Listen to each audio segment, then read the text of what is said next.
Alrighty. How you guys all doing today? Here we are. Streaming away. Just need to do a quick edit here. I really don't like how I can't edit Twitch until you hit record. It's only once you hit record that you can actually do any edits to it. But such is life. DJ, right away, eh? You were sitting there, finger on the button. Good to see you, my man. So glad that you're here. Commenting on the decline of Western civilization. And we'll put that in the politics category. Politics. And done. And done. Dunzo finito. How you guys all doing today? I am going to be as straightforward as I can with you. Just put that there. I woke up this morning depressed as crazy. Depressed as depressed gets. No other way to describe it. Just literally had the biggest depression sleep ever. Slept maybe 14 hours. You know when you get into that kind of fugue state. And something that, like, when I was growing up, I used to feel ashamed of, and I used to feel bad about. But as I've gotten older, I've really come to see that, like, we're all kind of going through this. You know, we all have our moments. We all have our things where, like, we wake up and we're like, oh shit, the world is a collapsing, burning inferno. Like, we really are in an apocalypse. That Matthew, good to see. Compton, good to see you, man. Glad to see you. I haven't seen you here in a long time, Matthew. I hope you're doing well out there in the world, man. I hope you guys are doing well out there. I know for myself, like, I had crazy dreams. Of course, you don't remember the dreams after you wake up. I just remember that I had them. And so everything is like, we're alive. Here we are. Hail Tosis on Twitch says, have you talked about RFK Jr.'s conspiracy-mindedness and dog whistles? It's a fun rabbit hole if you like hurting your own brain.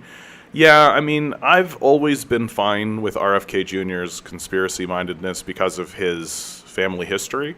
I think it makes sense that a Kennedy would be a bit conspiratorial and a bit skeptical of the CIA, for example. I think that makes sense, and I'm fine with that. I also don't mind that he's talking about vaccines and talking about that kind of stuff, because I do think that there is something of a reckoning that's coming for America and for Americans generally, that we are going to have to start having conversations about the COVID period.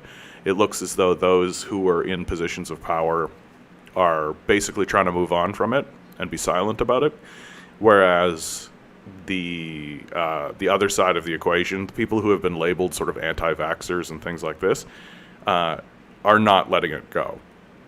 And it really does seem as though there is going to need to be a national conversation, a serious national conversation. And someone like RFK Jr., I think, is very appealing for lots of people who are of that mind, who want to have that kind of thing. And I don't think there's anything wrong with that. I genuinely do believe that we are going to have a national conversation, and that there is going to have to be a national reckoning.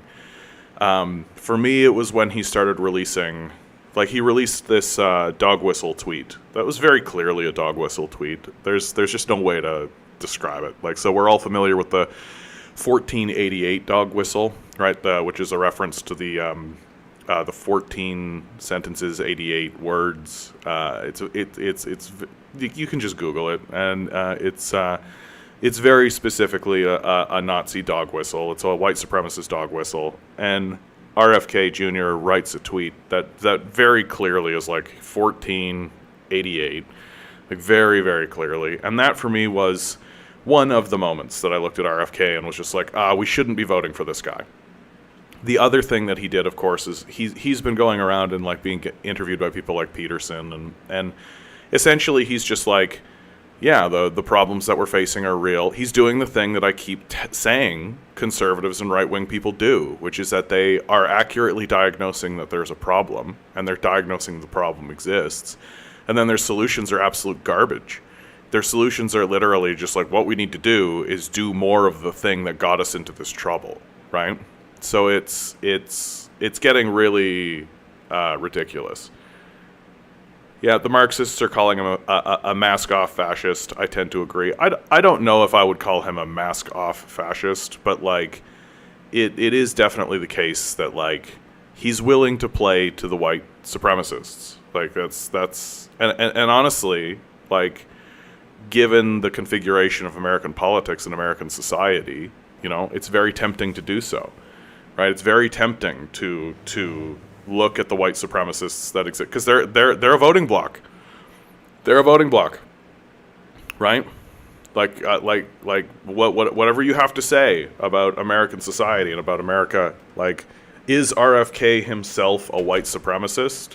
Is RFK himself just like with Trump, right? Is Trump himself a white supremacist or a Nazi, right? Probably not, but he understands that they're a voting bloc.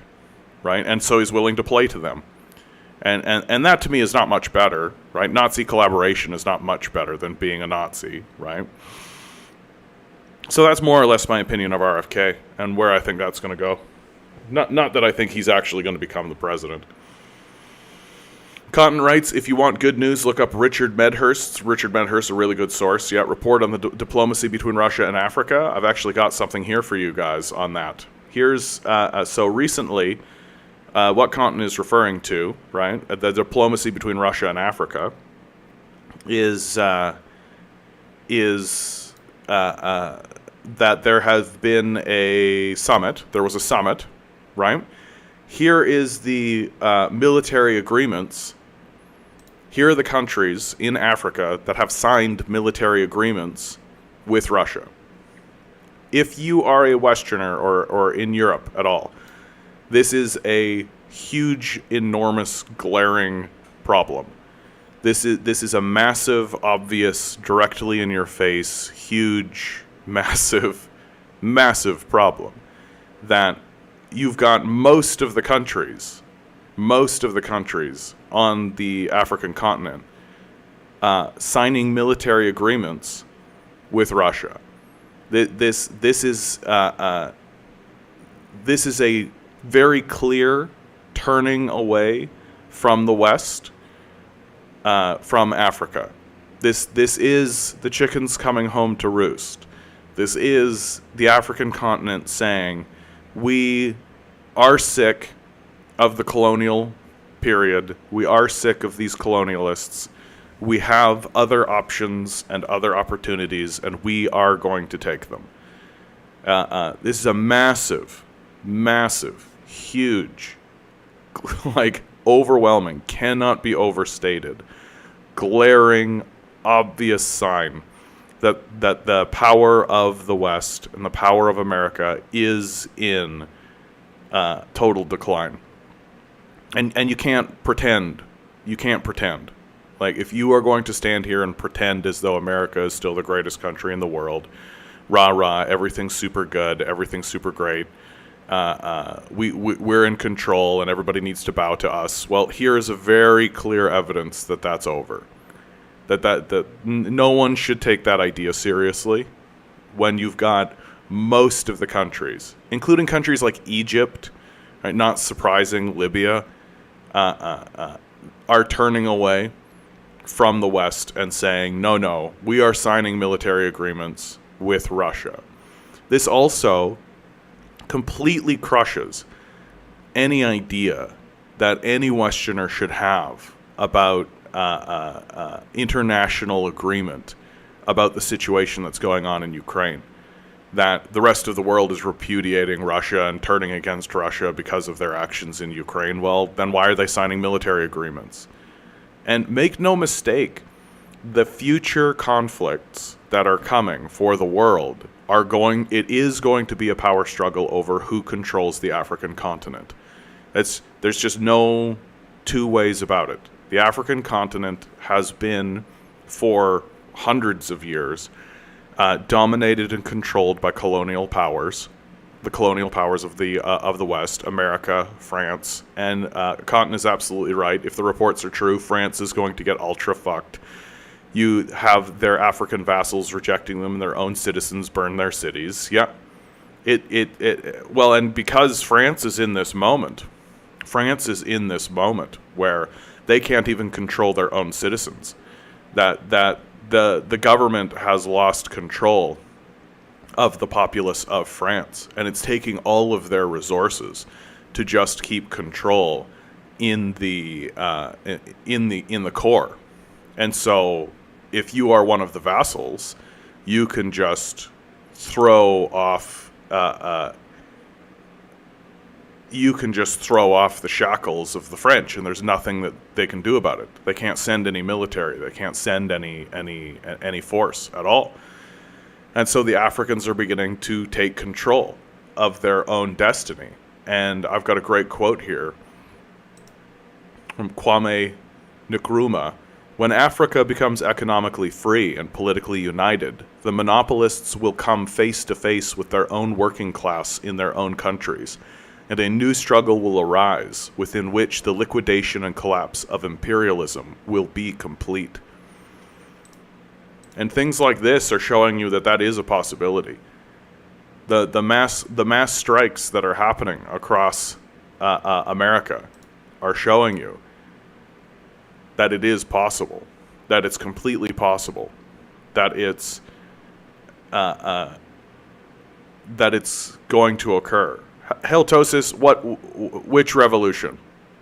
Which country? Because Africa's a big continent, and there's a lot going on. And the infamous, good to see you, my man. Guilt by association is no difference to me. I'm not a white supremacist. I just have clan members who are my friends. Yeah, exactly. No, that's the thing with RFK. I'm just like, forget it. Like, no reason to tolerate that kind of behavior. That's my opinion. Just because it's like a politically savvy move doesn't mean we should go along with it. Absolutely. Shang Yang Gang on Twitch, good to see you. Strong first comment, the forbidden name. Yeah, exactly, bud. Exactly. Things are changing in the world, my man. Things are changing in the world, and we can't keep going along with the status quo. That we actually have to start discussing communism. We have to seriously start discussing communism in a very serious way. Right? Niger?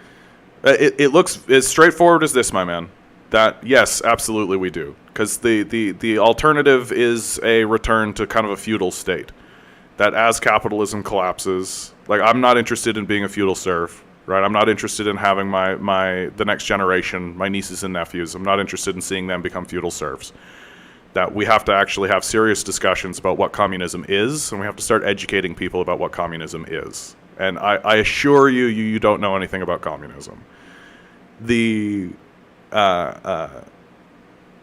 Niger, what happens there, it's as simple as that. It's the same story as what happened with Gaddafi, right? It's the same story whatsoever. That you have a military man who works in and it's the same as like Thomas Sankara, right? That you have an individual who rises up in the ranks of the military, fights with the military, sees that his own country is falling into disrepair, and basically gathers up force within the military and foments a coup when the time is right. Right? It's pretty classic. It's pretty classic. And now we're seeing statements coming out of Mali that are saying the Malians are saying explicitly that if there's an invasion that occurs in Niger, the Malians will consider that an invasion of Mali. And so you're starting to see federated actions. You're starting to see countries in Africa actually joining force with one another, because they understand that to defend against imperial colonialism and to defend against these imperialists, they are going to need to ally with one another and actually fight one another. Yeah, and of course, you're right about that, Halitosis. There's no real clarity. And one of the things I've noticed is that we don't actually know anything about their leader. Like, we don't actually, I haven't seen any statements, so I don't know what his plan is or his ideas are. That the left is generally saying, rah, rah, anti-colonialism, off you go. But for all we know, this guy's a madman, right? I haven't seen any statement of his intention or any policy, right? That we kind of assume, and there are certain things that sort of lead. So they're nationalizing gold, for example, right? They immediately are nationalizing things and immediately are throwing off the old colonial guard. But like, this guy could still be like a crazy fascist type. Like, it's completely possible. And until we see otherwise. But critical support for the idea of anti-colonialism, critical support for the idea of throwing off, right? It's the potential, I think, that has everybody excited. Aaron, absolute pleasure to see you. I don't understand why you wouldn't see this as a positive. Yeah, this is an opportunity for the West to do less colonialism. I mean, the people who don't see this as positive are imperialists, right?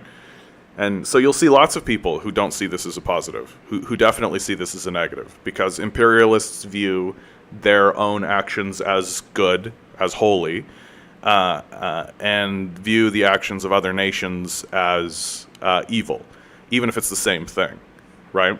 So, or in many cases, even if it's better.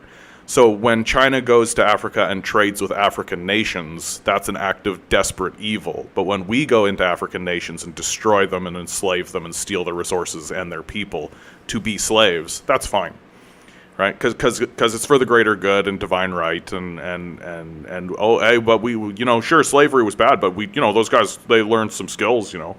Nobody ever talks about the good things that happened in slavery. Everybody always talks about the bad things about slavery. You know, like the kidnapping, the torture, right? Like nobody ever talks about how we really taught them how to pick cotton. They didn't know how to pick cotton before, and now they really know how to pick cotton. Like this extremely barbaric, absolute backwards, like neo-fascist talking point. If you're a moral progressive, says Compton, and you worry about these anti-colonial coups, you should be happy.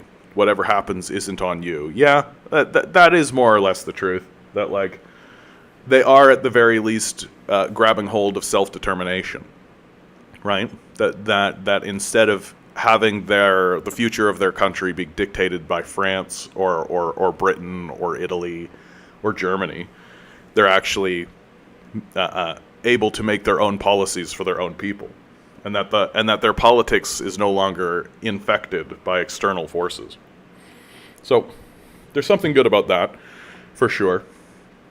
And I think that from the West's perspective, like the idea that we are going to be maintaining our own hegemony and our own power, like we are certainly entering a period of time where we are in a decline, and we actually have to start talking about what that means for our country. Like it's going to be way more difficult for us to get access to goods, right? When you take a look at all of the stuff in your house, like grab literally everything, like grab anything you like and take a look at where it was made, right? And most of it's made in Southeast Asia, right? Or China, right? Most of it's like Vietnam, right? Taiwan, China. And we're not going to be able to have access to that any longer. So we're not going to have access to those goods anymore. That's a real problem. Like, that's a real problem that we have to take seriously. And I don't think we are. I don't think we are taking it seriously. And the turn is happening fast. It's happening very, very quickly. And it's going to happen a lot faster than I think people are ready for, especially Americans. I think Americans are fooling themselves about what's going on. And the entire rest of the world is turning against America and is beginning to join organizations like BRICS, is beginning to join international trade unions, is beginning to get involved in the Belt and Road Initiative, is beginning to get involved in trade with one another at the exclusion, the purposeful exclusion of the United States, because the United States has lost its credibility on the world stage. That what has happened in the Middle East and then finally what has happened in Ukraine is the final nail in the coffin for most of these nations, and it's and this constant militarism this constant waste, taking all of this wealth, and instead of enriching their own people, and instead of increasing the prosperity of their own people, they basically just turn them into bombs to just blow up, for nothing, for no military advantage whatsoever. You take a look at Afghanistan as a good example of this. Just a total waste. Just a complete and total waste of life, a complete and total waste of resources, of money, that it really is, at the end of the day, only done to ensure that the owners of Raytheon and Lockheed Martin make more money. That's it. That's the full stop of what has happened in a place like Afghanistan and Iraq and Libya and Somalia and Yemen and across the entire world. And the entire world is, of course, rejecting this and turning to people like, you see what happened in Afghanistan when we left. When we left Afghanistan, what happened? The Taliban took over in a day, took over immediately. And so the people of those nations are willing to turn to the groups that we consider terrorists, because those groups are at least of their people and are at least ostensibly interested in improving the quality of life for their own people. Whereas the Americans were never there for that reason. They were just there to blow everything up, to tax their own citizens, right? You tax your own citizens to build bombs, which then you blow up somewhere, and then tax your citizens further to build more bombs to blow up. And it's just this like cycle. And as long as you can continue selling the war, as long as you can continue being elected on this premise that this is a good thing that we're doing and we should be doing this, as long as you can continue getting your surrogates into positions of power to continue this cycle, then the cycle will continue. And the entire rest of the world sees it. It's laid nakedly now. It's laid nakedly now. Everybody can see it. Everybody can see it. Except America. That America is going to be the last place to put two and two together on this. That America, like, it's like when you have a friend who's self-destructing and you see that they're self-destructing and everybody knows that they're self-destructing and everybody can see it except them. They're the person that can't see it, because you can see it from the outside in, but you can't see it from the inside out. America is going to be the last place to put it all together, and by the time it actually does put it all together, it'll be far too late. It'll be far too late. That they'll be isolated on the world stage. No one will be willing to trade with them. No one will be willing to take their word or trust them. And it's very believable to me to see that America can fall into a period of balkanization. That's an extremely believable narrative to me.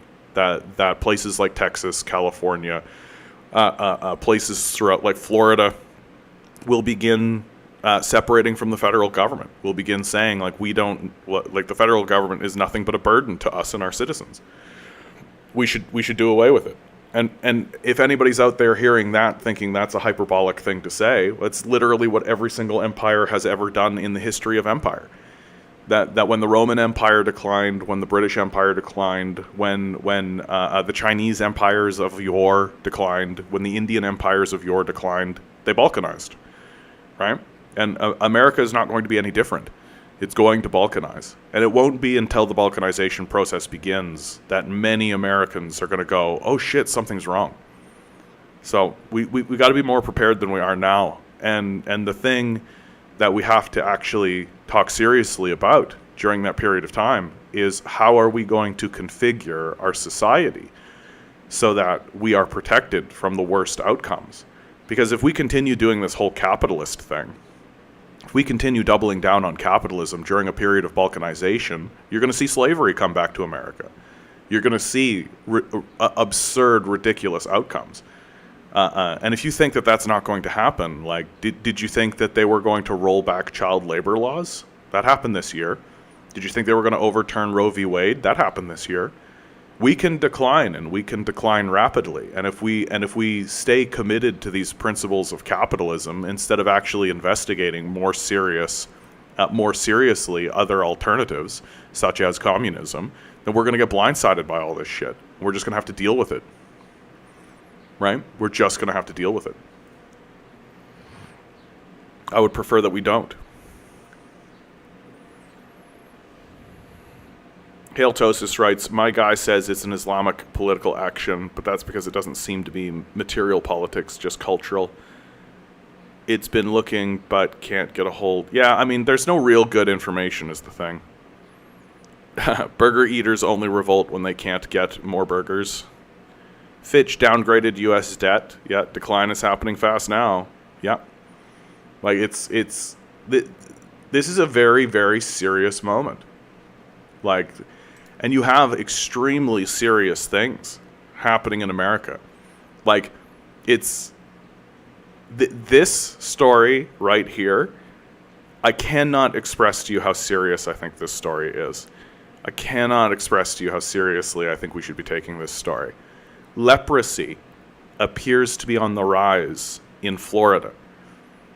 A 54-year-old Florida man diagnosed with leprosy adds to a growing number of cases detected in the southeastern United States, which appears to be a new hotspot for the disease. It follows recent alerts from the U.S. Centers for Disease Control and Prevention of the first cases of locally acquired malaria in the U.S. in 2 decades, 4 of which were in Florida. Leprosy incidents or rates of new leprosy cases have been increasing in southern parts of the U.S. since 2000, with reported cases more than doubling in southeastern states over the past decade. Central Florida now accounts for almost 1/5 of U.S. cases. Yet a shrinking proportion of U.S. leprosy cases are diagnosed in people born outside the country, while the growing number of reported cases appears to lack any of the typical risk factors of the disease. Those trends, write the 3 dermatologists who alerted public health officials to the Florida man's diagnosis, contribute to rising evidence that leprosy has become endemic in the southeastern United States. Leprosy, also known as Hansen's disease, is a bacterial infection caused by Microbacterium leprae and the more recent discovered M. lepromatosis. It is a curable yet neglected tropical disease which still occurs in more than 120 countries. About 150 cases of leprosy are reported in the U.S. each year. Unique strains of M. leprae have been detected in U.S. patients, although most cases are people who have traveled from countries where leprosy is present or endemic. Other risk factors, according to the researchers, include exposure to animals, such as nine-banded armadillos, which are known to harbor M. leprae, and prolonged close contact over months with someone who has untreated leprosy, which is spreaded via droplets from the nose and mouth. But the 54-year-old man, a lifelong Florida resident, told contract tracers he has not been traveling, nor come into contact with somebody known to have leprosy or any armadillos.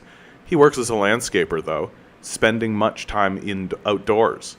The man presented to a dermatology clinic with a painful rash and skin lesions that first appeared on his feet and arms, but then progressed to his trunk and face. Biopsies confirmed a diagnosis of leprosy, and public health officials were alerted, according to national protocols. The man's case, like roughly 1/3 of new leprosy cases diagnosed in the U.S. between 2015 and 2020, appears to have been locally acquired. Our case adds to the growing body of literature suggesting that Central Florida represents an endemic location for leprosy. Dermatologists Ashni Buchan, Charles Dunn, and Ravji Nathu write in their case report. By increasing local physician efforts to report incidents and supporting further research to assess routes of transmission, a congruent effort can be made to identify and reduce spread of the disease. In particular, the absence of known risk factors in this and other recent cases of leprosy in Florida and people spending time outdoors has researchers wanting to investigate possible environmental reservoirs of the bacterial disease. The transmission of this disease is probably much more complicated than was thought before, write the authors of a recent systematic review, which analyzed global leprosy transmission data published between 1945 and 2019. It supports an increasing role of anthropogenic, human-to-human, and zoonotic, animal-to-human transmissions of leprosy. The second known causative agent of leprosy, M. lepromatosis, was only identified in 2008. 150 years after the disease was first attributed to M. leprae. Researchers are trying to understand the prevalence of M. lepromatosis infections and from which animals it spills over into humans. It is perhaps remarkable that a new bacterial species is causing an endemic disease of major public health impact has not prompted larger-scale studies to determine its true prevalence, researchers remark. The Florida case report has been published in Emerging Infectious Diseases. So here's your free market capitalism right here. All right, here's your free market capitalism. Like, why are they not actually researching this? There's no money in it. There's no money in it.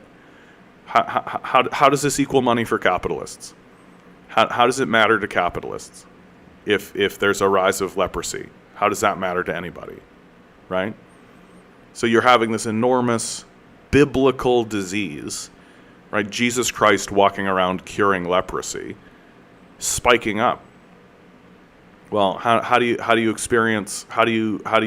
you do about this? Well, you rally your health services, you fund your health services, you fund researchers, you go in there, you deal with the crisis as it occurs. That's not what America does, right? America operates on a for-profit model. And that people like this, if they get a rash or if they get something like this, well, they don't have the money. They don't have the money to go in, right? Because it's a for-profit system. And so something like this spreads around, right? Thank you, Demand Better. I appreciate that. Good opportunity. Like, share, subscribe, hit the bells, hit the whistles, do the stuff, spread it around. Think about donating to the Patreon, guys. There's even $1 helps. If you're donating $1, maybe think about making it $2, right? Big shout out to the people who are donating. I'm sorry I don't have that in front of me right now. I feel like I need to get better at that. But thank you so much if you're one of my donators. Thank you if you're one of my longtime donators. If you're one of those people who is donating $1, because that's what you can donate, and you've been doing it for a long time, thank you so much. I really appreciate each and every one of you. And every little bit helps, guys. And more importantly, even than that, though, if you're looking and thinking, like, man, I like what John's doing, I like what he's doing, but I'm poor, I'm broke, and I understand that, tell people I exist. Tell people about me. If you've got friends who are like looking for a new podcast, or if you're like, hey, here's a guy who I really like, let people know I exist out in the world. Because word of mouth is still, even in this technology-heavy world that we live in, word of mouth is still the number one way to spread influence into the culture. It's still considered that. Person by the name of Seva. Hello, Seva. How you doing on Twitch? Hope you're doing well out there. What is a non-incentive-based economy? Asks Shang Yang Gang. A non-incentive-based economy would be like a command economy, right? Like something that basically says, like, people need food and shelter, right? It accepts the reality of what is going on, and it just simply says, no. A command economy is not incentive-based, right? Or a resource-based economy, which you can see the Venus Project, the fellow that came up with the idea of the Venus Project talks about. And nope. I mean, like, incentive insofar as, like, people need food and shelter, right? And so there's the incentive to provide people food and shelter, I suppose. But an incentive-based economy is essentially saying, oh, you need food and shelter or you're going to starve, right? Or you're going to die of exposure, and so you have to sell yourself into a labor market. Those are incentives, right? Yeah, and a good way to incentivize people to get involved in those things is to starve them, right?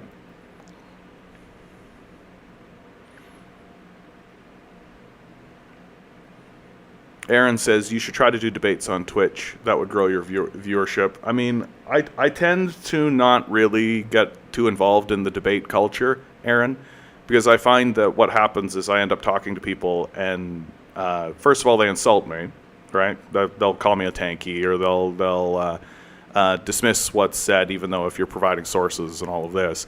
And then you find out pretty quickly that these people don't really know anything, but they act like they do. And so it's just kind of, I think it's just a waste of time. Like, I think one of the most indicative, quote-unquote, debates that really show that this is the case is when Richard Wolff, quote-unquote, debated Destiny. And it was basically just him informing Destiny of what reality looks like, and Destiny kind of just going, nuh-uh. And then at the end, they just ignore you, right? So it's... I find the whole debate, quote-unquote, debate culture more or less pointless and more or less annoying. And frankly, like the number one thing that I critique these debates over is that they're usually quite boring. I don't really know what people are getting out of them. Like, I'm happy to inform people about things that are going on. I'm happy to have that kind of thing, and if you want to ask questions, right, I'm happy to let you know. But I've been doing this for long enough to really see that, like, the people who really want to debate the hardest, right, the people who want to debate the most, are usually the people who know the least.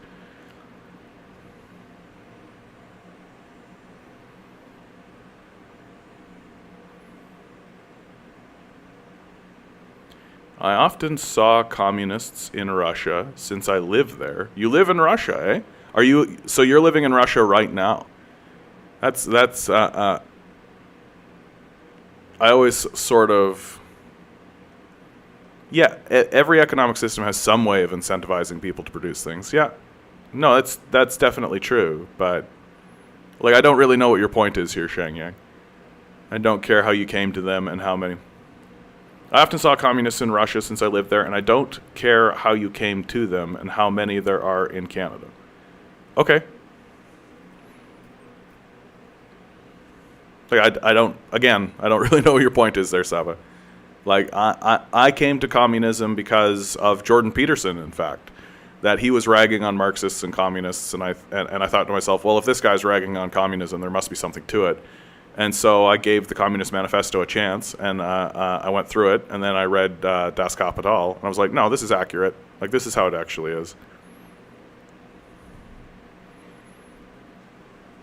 Wages aren't an incentive to initiate production. I mean, certainly higher wages do initiate production. The problem that's going on in today's society is that you can't really get anything anymore. Like, you can't get a house anymore. In today's economy, you just can't get a house. You can't get... food prices are going out of their mind. You can't really improve the quality of your life anymore. Everybody needs to be working as hard as possible.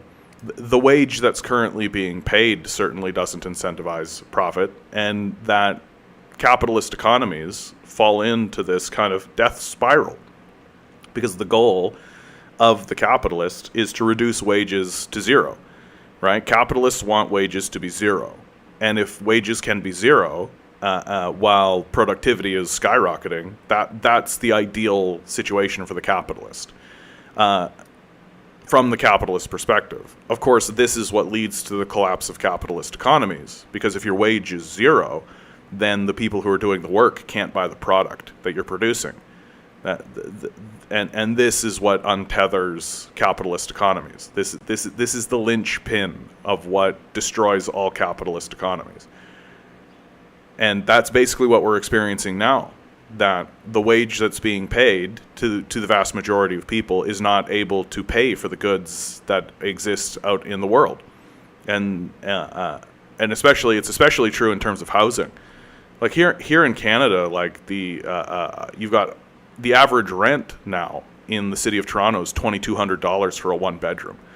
Like this is the end of the capitalist economy, right? If people cannot pay the rent. If people cannot pay the rent with the wage that's being paid, then they will not work in those areas. That the wage that's being paid is not an incentive to produce, because you simply can't pay the rent. You can't live in the area. And so people will leave and they will go to other places, or they will collapse onto the streets, right? That's why homelessness is increasing. That's why fentanyl use is increasing, because people are desperate and poor and they don't know where to go.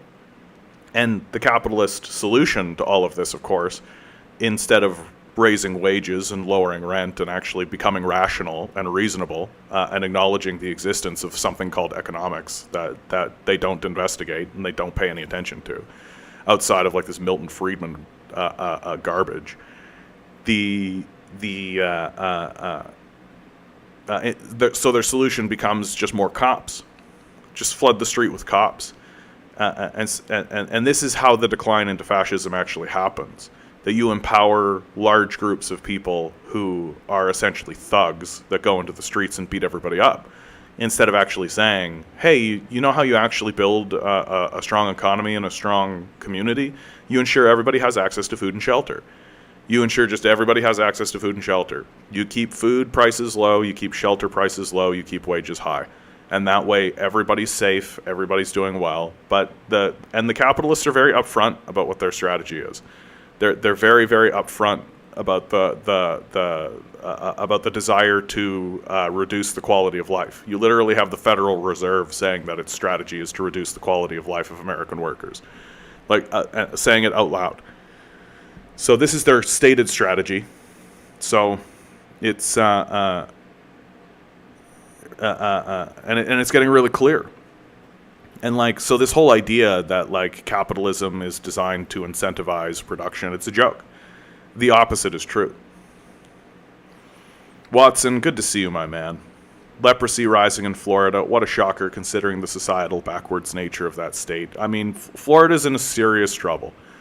Like DeSantis has some of the policies he's put in. Like one of the more serious things I think that's happening in Florida is that they've passed legislation to basically get rid of all their quote-unquote illegal immigrants, right? But their entire economy was based on that.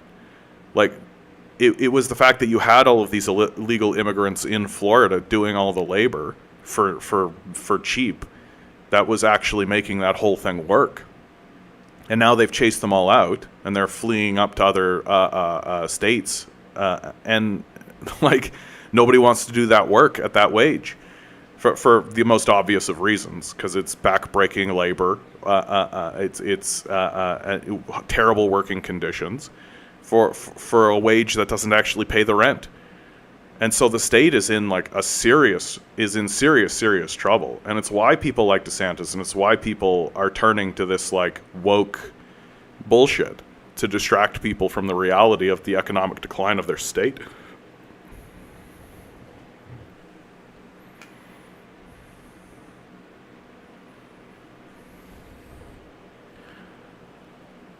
Shang is saying that in particular is not started by wages, but that production is predicated on wages as an incentive, as this is necessary for there to be profit in the first place. Yeah, but that's not how the capitalists think about it.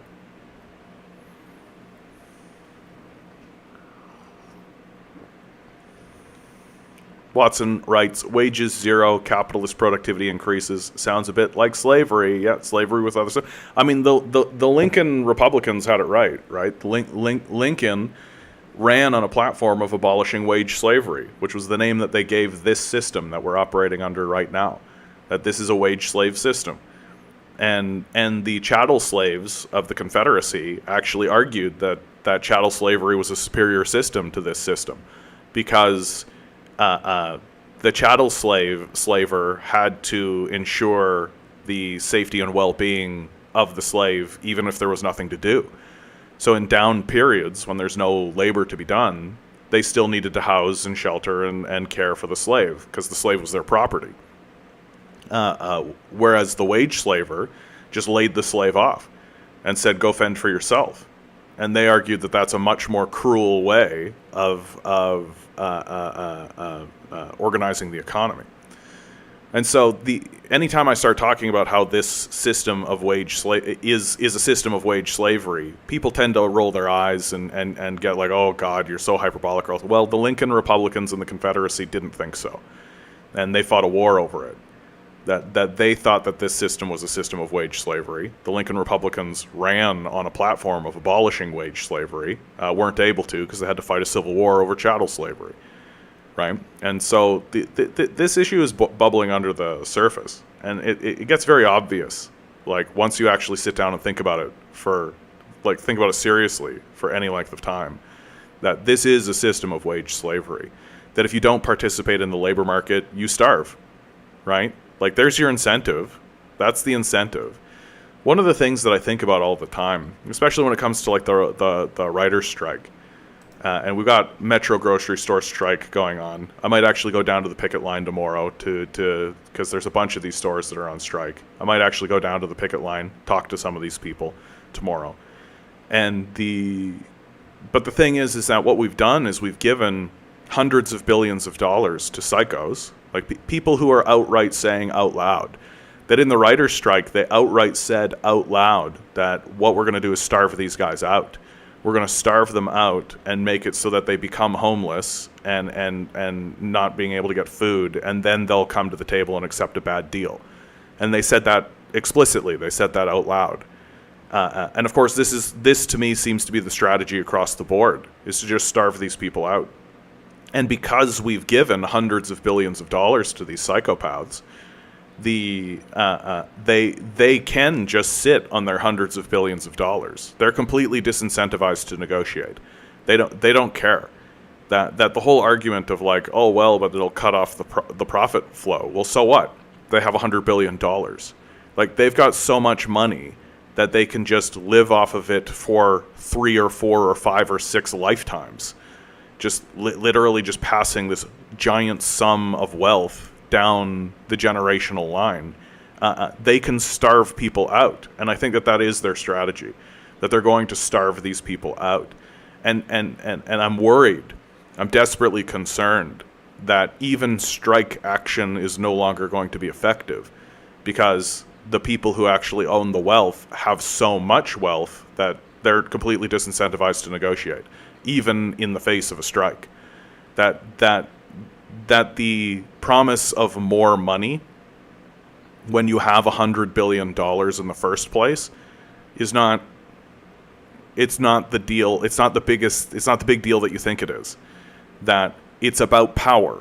It's about maintaining power and privilege and prestige and shaking it into people's faces and saying explicitly, we are the owners. You are our wage slaves.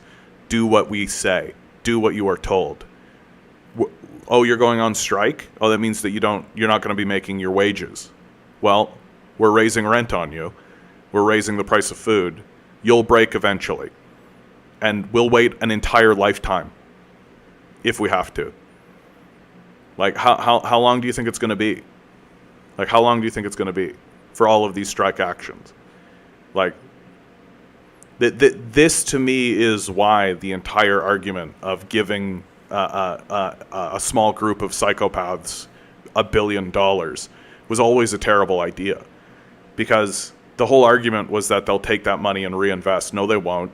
They'll take that money and keep it for themselves. They'll take that wealth and keep it for themselves. And any action that you attempt to do, short of nationalizing them and seizing the means of production, is always just going to be met with, well, we can just wait you out. I can just sit on this wealth and starve you out. And that's exactly what they're doing.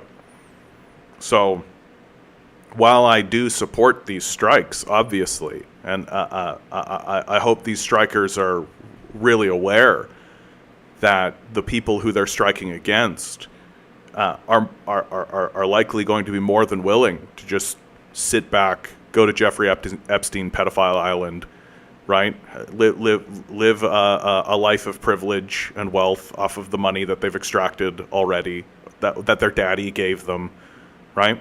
And just forget about them. Just forget about them. Like, if you had $1 billion, you don't need to negotiate with these people.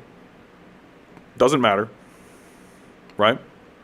And until a political force rises that says, we are going to take these properties away from you, we are going to nationalize the food distribution network, we are going to make it so that you no longer have control over these grocery stores, over food production at all, and that you are going to be decoupled from this completely, until we start hearing that narrative coming out of any political force anywhere, we're not going to see a solution to any of this, right?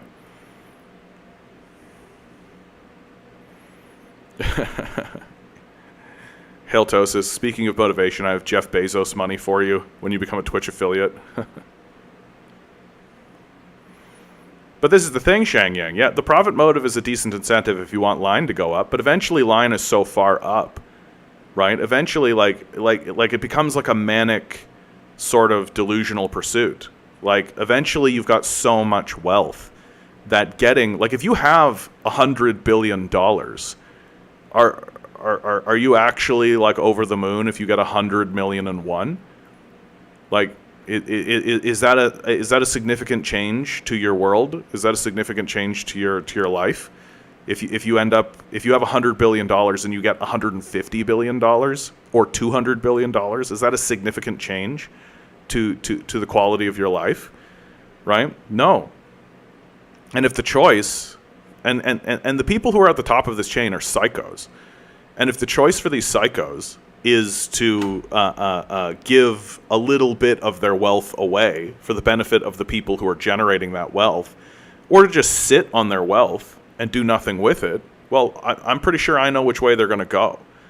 Like, these people, the reason why they are in the position that they are in is because they do not have things like, they do not have empathy. They don't have compassion. They don't have these necessary components to actually and they're telling you so. Like, they're saying it to your face. Like, anytime Bill Maher ends up interviewing any of these guys, it's always, yeah, greed is human nature. You can't change human nature, so this is completely normal and fine. And it's a self-report of the highest order. That it's completely, but I actually disagree with this. Shang Yang writes, I don't think there's much of a difference in prevalence of psychopathic traits between capitalists and elite leadership in general. I actually disagree with that. Because the system of capital rewards psychopathy. It rewards it. Whereas other elite leadership structures, like, you can end up with a psychopath at the highest level, for sure, but it's not rewarding it explicitly. It's not saying, oh, you're a psychopath, good, here's more money. Oh, we're rewarding you. Rastafarian asks a very good question. First time chat, how do they sit on their wealth? Is it sitting in a pile somewhere? No. That a big reason why housing prices, for example, are spiking is because you have a lot of these guys are turning into speculative investors. Right, they own a lot of properties. That properties have become a form of currency for them. They'll buy things like government bonds. They'll stocks and bonds. Right, these sorts of things. That it's not that they have $100 billion sitting in a bank account somewhere, but they have $100 billion worth of assets, and that those and now they're getting to the point where the assets that they're picking up are not gold. Right, it's not like a resource or something. It's literally our housing. That's how we're devolving. And that's the reason why, like, rents and housing prices in Canada have tripled over the last year. That you've just got speculative investors that are getting involved and treating our economy, treating our housing market as if it's just a currency for them to have. And this is why the whole grift that's going on of saying we just need to build more housing. So that's not going to do shit. You're going to build that housing, and these speculative investors are going to scoop them up, right? They're going to scoop up this stuff, and so they're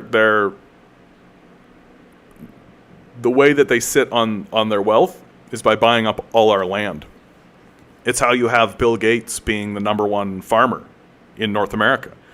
Because Bill Gates owns all the farmland now. Because he took his wealth and he put it into farmland. Right?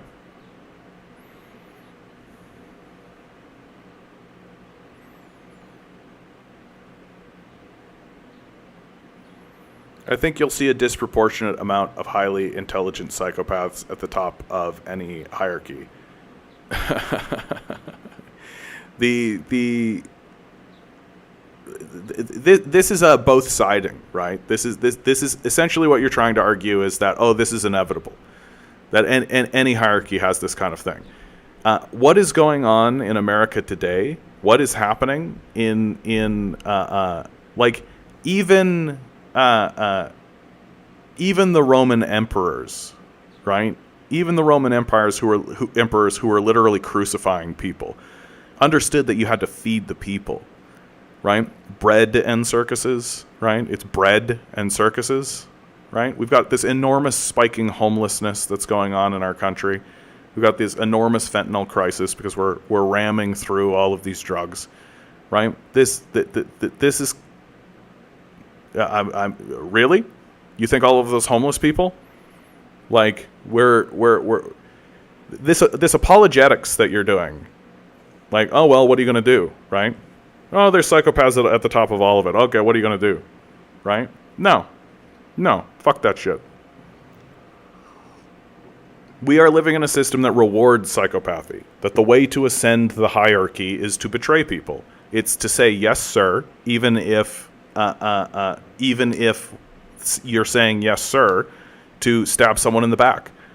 That's the whole point. You could take a look at like someone like Mark Zuckerberg, right? His whole story is one of betrayal, right? Because that's how you ascend the hierarchy, right? You take a look at someone like Elon Musk, right?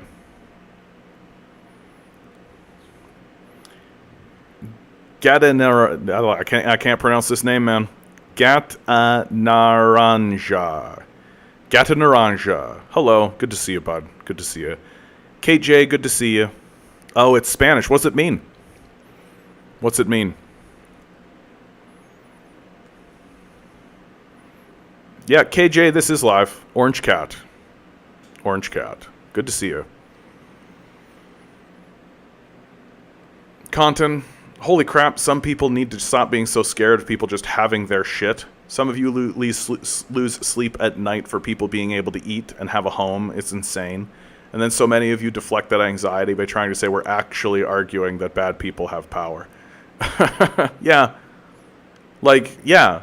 It's sort of strange. Like, we're in this strange configuration of a society where like, you sort of imagine... you sort of imagine a feudal serf being like, oh, but the king earned his position, and it's got a similar sort of an insanity to it, and it's been done through a lot of effort by the ruling class. Like, I think Elon Musk is sort of the poster boy for this. Everybody believes that Elon Musk is like this actual smart, intelligent person. Whenever I hear this guy talk, he sounds like a total idiot. Literally the inheritor of a billionaire fortune built by apartheid emerald mines in apartheid South Africa. Like, literal slaves mining emeralds. Elon Musk is a billionaire. And we're all just like, wow, he's a super smart genius. Literally forged the documents for his education, bought the rights to be called a creator, an inventor, has actually invented nothing, has actually created nothing. But boy, howdy, did he get on the cover of a lot of magazines, got in the Marvel movies, got Star Trek to say he's a super genius, right? And all he's ever done in his entire life is take his wealth and use it to buy the right to be called an intelligent person. But if you actually sit down and listen to him for any length of time, like the Joe Rogan podcast with him, you realize pretty fast, this guy's stupid. Like, this guy's a dumbass. It should not be taken seriously, right? He's just cosplaying as an intelligent person. Kings did earn their positions. Womp, womp, womp, womp. The divine right of kings, my man. Like, the divine right of kings. Literally, the son of the king becomes the king. To say kings earned their positions, womp, womp, womp, womp, da-na, da-na, da-na, da-na, thanks for playing, dun, dun, da-da, dun, dun, da-da. Gat says, do you feel food insecurity is a bigger issue in U.S. than other advanced countries? I mean, obviously not.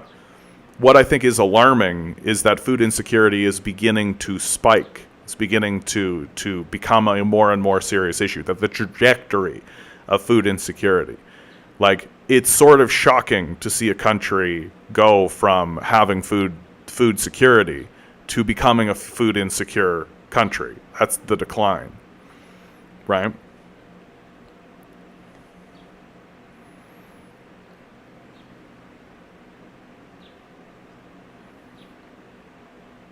Is there some decline of Western civilization? I didn't notice it. I mean, KJ, it's very clear. Like, I mean, here's a great picture to look at, right?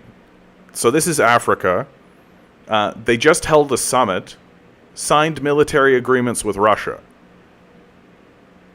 If you know anything about the history of Africa, right? You understand the colonial period of what happened in Africa.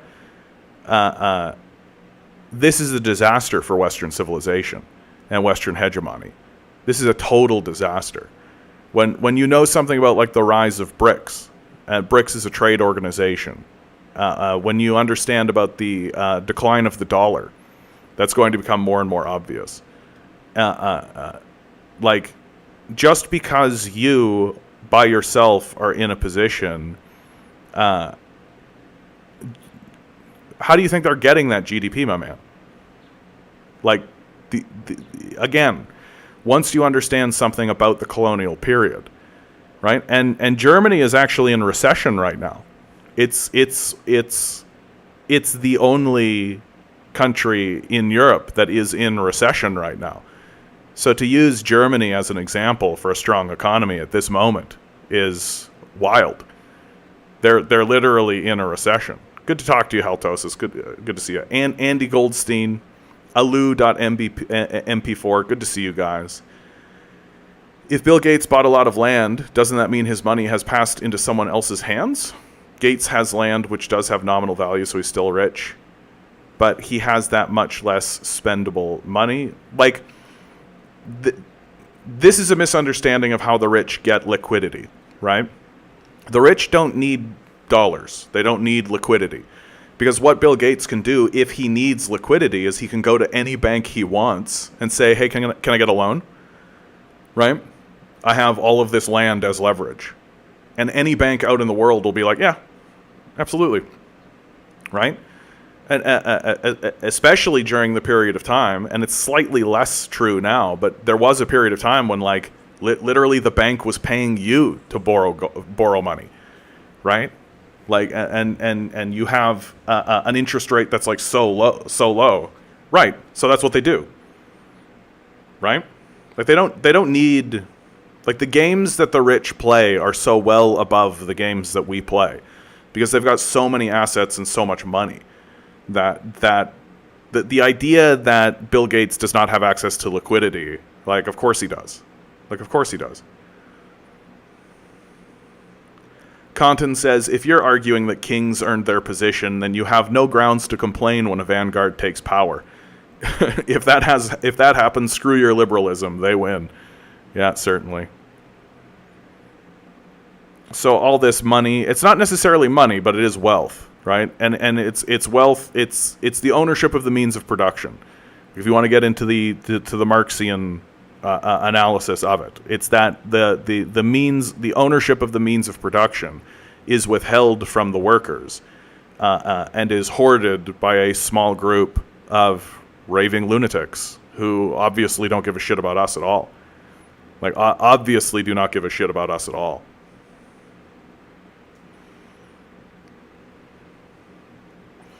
I wasn't thinking about his access to liquidity. I was saying that when he buys as land, he acts as a pass-through from the bank to the previous owners. Okay. Like, that's the process. Compton writes, how about fuck this liberal economic mystification? Take the houses, give them to the houseless, tell the owners to cry about it. Yeah. Like, I mean, there's a fairly straightforward solution to the problem of homelessness. Right? You've got all of these speculative investors that are sitting on properties that are empty, right?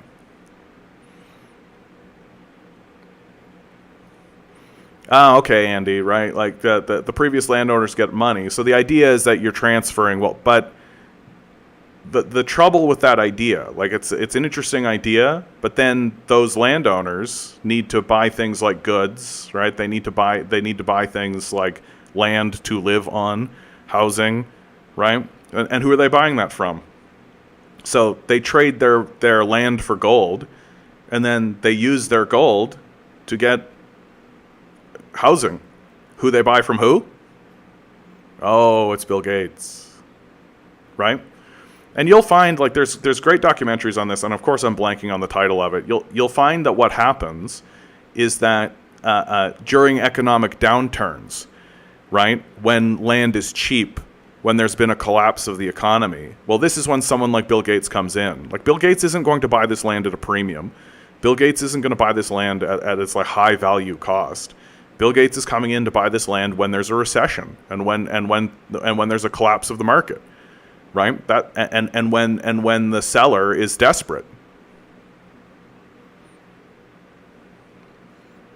Yeah, and I'm pointing out how that's a wrong way to think about it, because the people who get that money have to get housing and shelter and goods somehow, and who owns all that?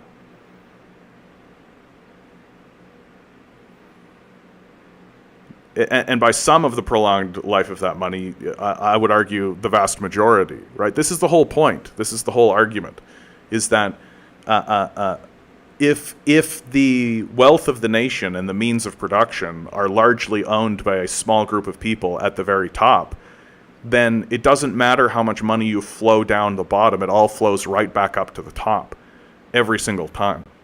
Right? And so this argument that says, oh, actually, Bill Gates is buying up all that land, spread the wealth around. No, it didn't. Like, no, it doesn't.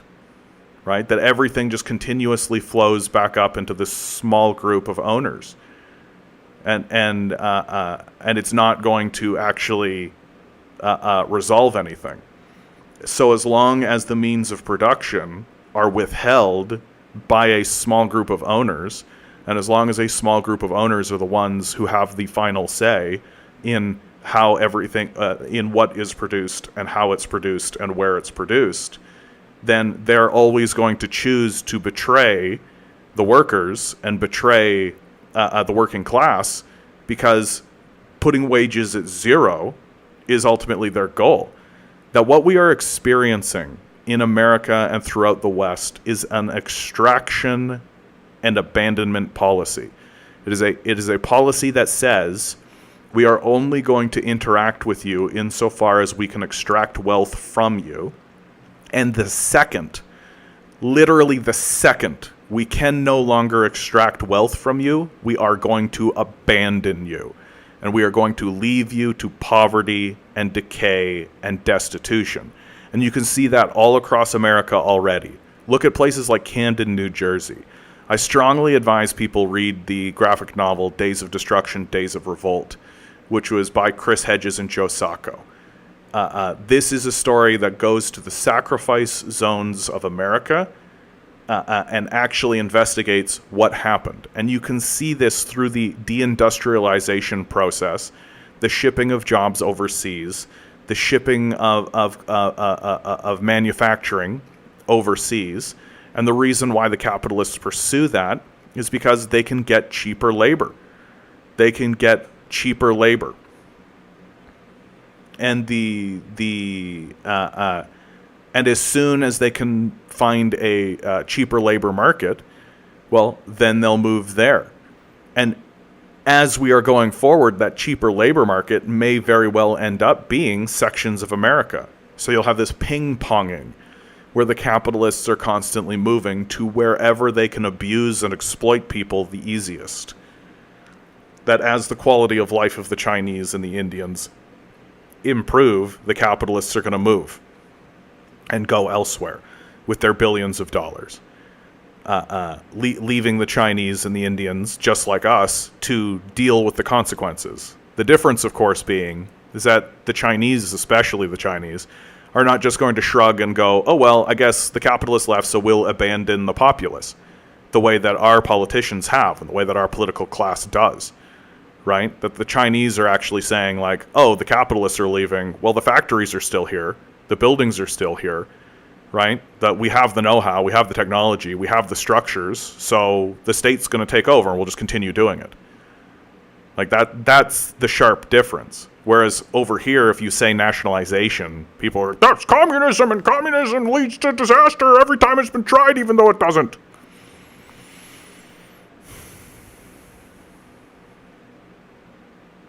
The economy is absolutely a zero-sum game. Living standards are much higher than 50 years ago. I mean, literally everybody's working. Like, literally everybody's working. Like my generation can't buy houses. Like, living standards are higher because people have fridges? Is that what we're saying? Like, there's this very strange and unusual idea that exists in the mind of some people. That says, oh, sure, you're working your entire life away. Sure, everybody needs to work their lives away. Everybody needs to work full-time jobs now. Some people are working 3 jobs in order to pay rent. Minimum wage is $7.50 across America. Sure, right? But boy howdy, do we have a super yacht. So living standards are higher because one guy has a super yacht, right? While a bunch of other people are spending the only resource that matters, which is your time, right? That's the only resource that actually matters, which is your time. And instead of being able to have access to your time, right? Instead of having one person do a full day's work and then come home to a spouse, kids, car, vacations, right? Like literally we have television shows like Married with Children, where Al Bundy, a shoe salesman in a mall, has a house, a wife, kids, car, right? Where's that? Where's that? That's a joke. That's a total joke.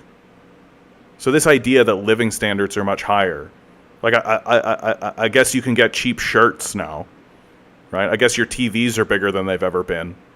I guess we have all these like little smartphones, I suppose. But instead of working less, instead of having less, instead of having more time, right? Now everybody's working. That if you were to do The Simpsons today, it'd be incoherent. People would be like, what's this family configuration? This doesn't make any goddamn sense, right? Marge should be working a full-time job. Homer should be working a full-time job. Bart and Lisa should be working part-time jobs, right? And especially depending on the state, Bart would literally be working in a factory now, right? Given how they've removed child labor laws across America.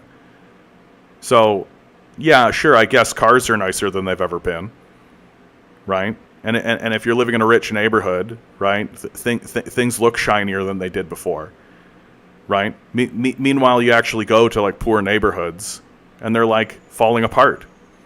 They're like absolutely destroyed. So living standards for the rich are much higher, right?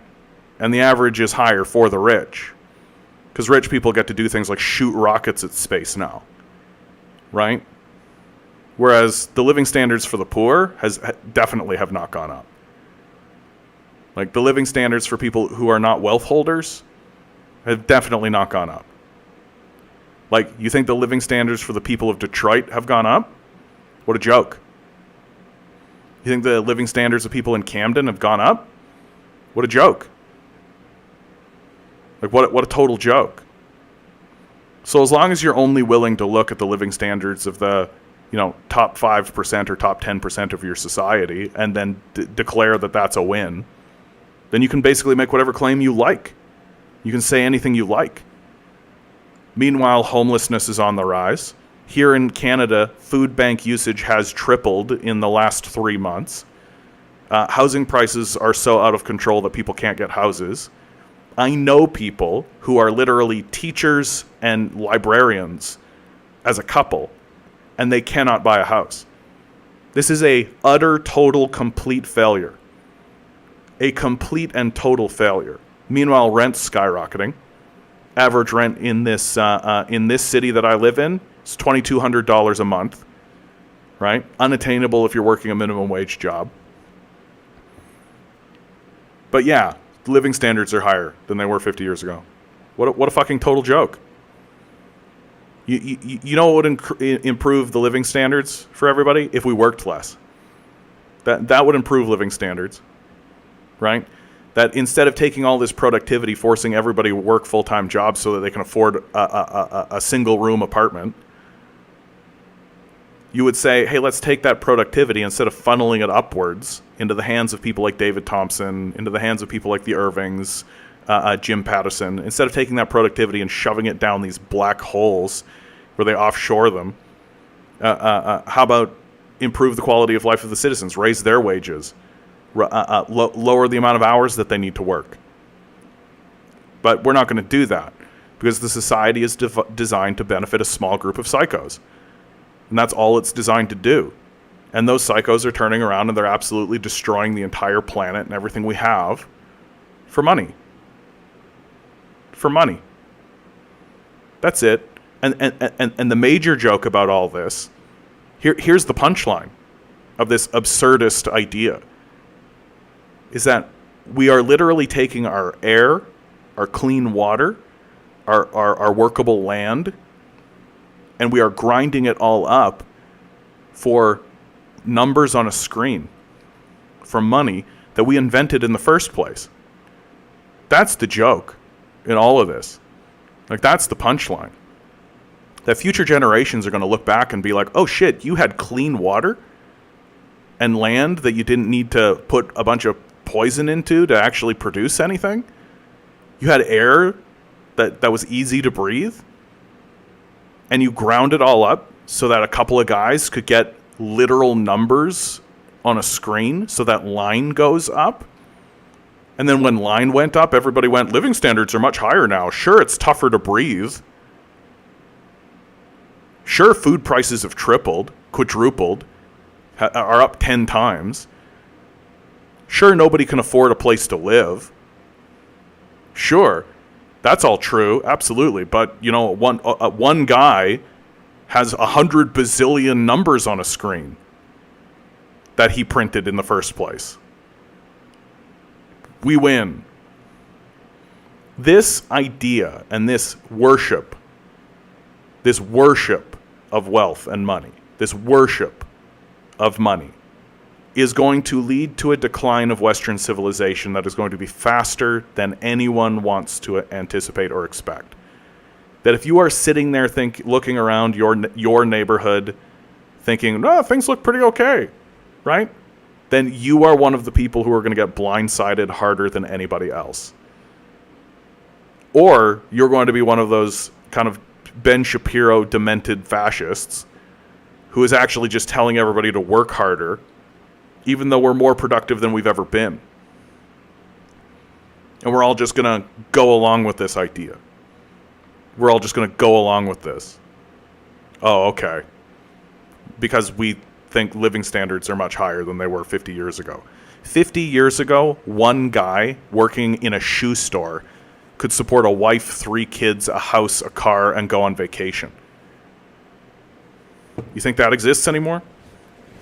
You think that shit exists anymore? No, dude. Ben Shapiro's like a far-right conservative. Like, for fuck's sakes, he's like a major component of the Republican Party. Like, he's a major donor in the Republican Party. Like, Shapiro is not a liberal by any stretch of any imagination.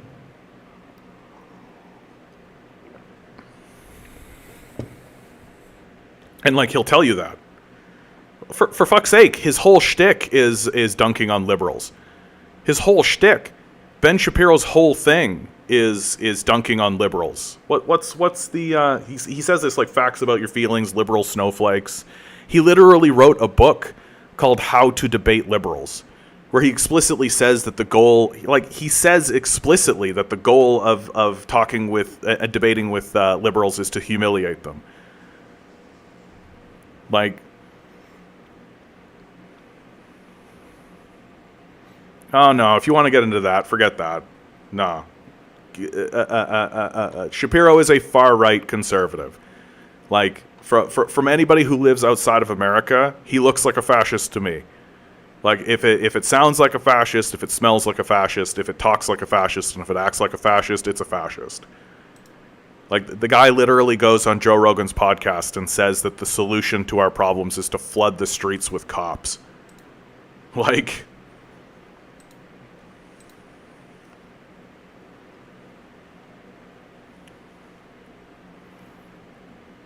No, bro. No, bro. Shang Yang Gang, my man. Shang Yang Gang writes, I mean, I think most of the world is further right than America. No. Like, that's a big no, bro. Like, as soon as you get out of America, Canada and Europe, certainly, are definitely not further to the right than America. Like, definitely not, my man. Like, we take a look, like, here in Canada... we take a look at someone like Bernie Sanders, right? Oh, okay. So, like, what about places like China, right? China's run by the Communist Party. Like, you don't get much more left than the Communist Party of China. Literally lifting people out of poverty. So there's like 1 billion people. You have Africa, who's literally throwing off... No. Like... maybe on certain social issues, right? Like if diversity issues are all that matter to you, sure, maybe. But economically, absolutely not.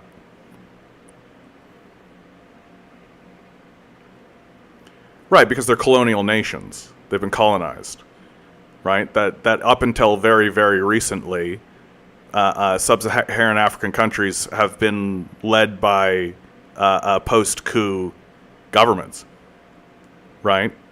Like, yeah, if you install far-right dictatorships that are colonial, that are pro-colonial, then absolutely, right? No, I think that statement really shows me, bro, that you don't know anything about China, right? Like, straight up, like, if you're saying, but I mean economically China is very similar to fascist Italy, I think it's time for you to just admit that you don't know anything about China, that you are running on some weird, like, you're listening to, bro, like, big fail, my man. Like, I'm just gonna stop talking to you, because if you're saying these things, like, this is the reason why I don't debate people, because, like, what you're saying is nonsense. Like, about 30% of share capital in China state-owned, more like 60. Right? More like 60. Like, again, bud. Like, okay. I think bye. Like, maybe stick around, right? Stop. Like, the only thing I think that you need to accept is just you don't know anything about China. I think that's a fair thing to say.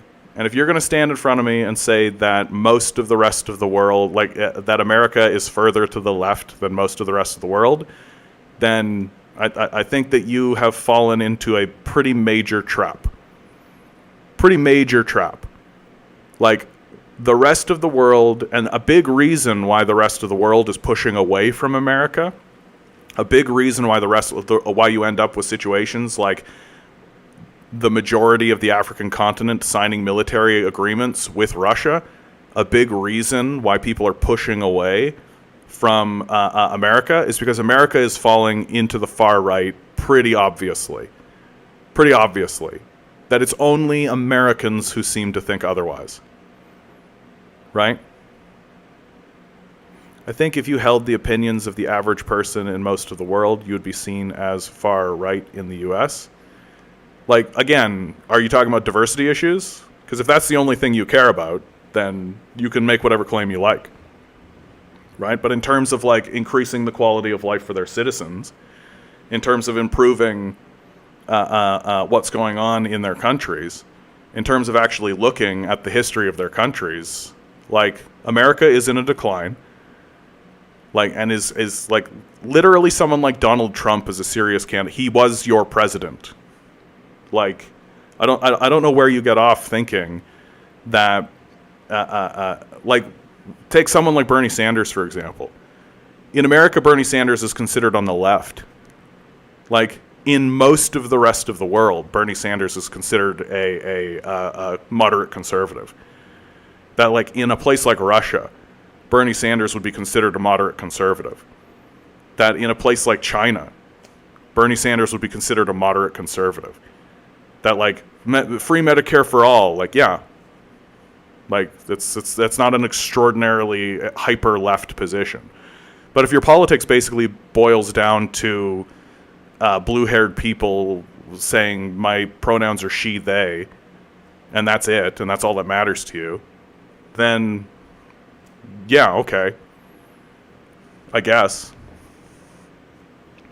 Which, incidentally, is yet another reason why the entire rest of the world is looking at America being like, you guys are, like, you guys have a homelessness crisis. You guys have a fentanyl crisis. Like, you guys have a school shooting crisis.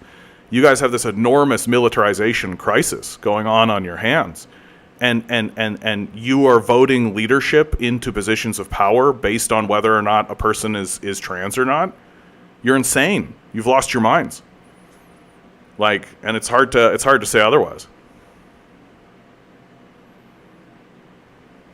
Yeah, so you care about blue-haired people, she, they. Okay, there's no reason to continue the conversation. If that's your politics, I don't care. I care about people living in poverty. I care about homelessness. That's what I care about. Totally not Zench.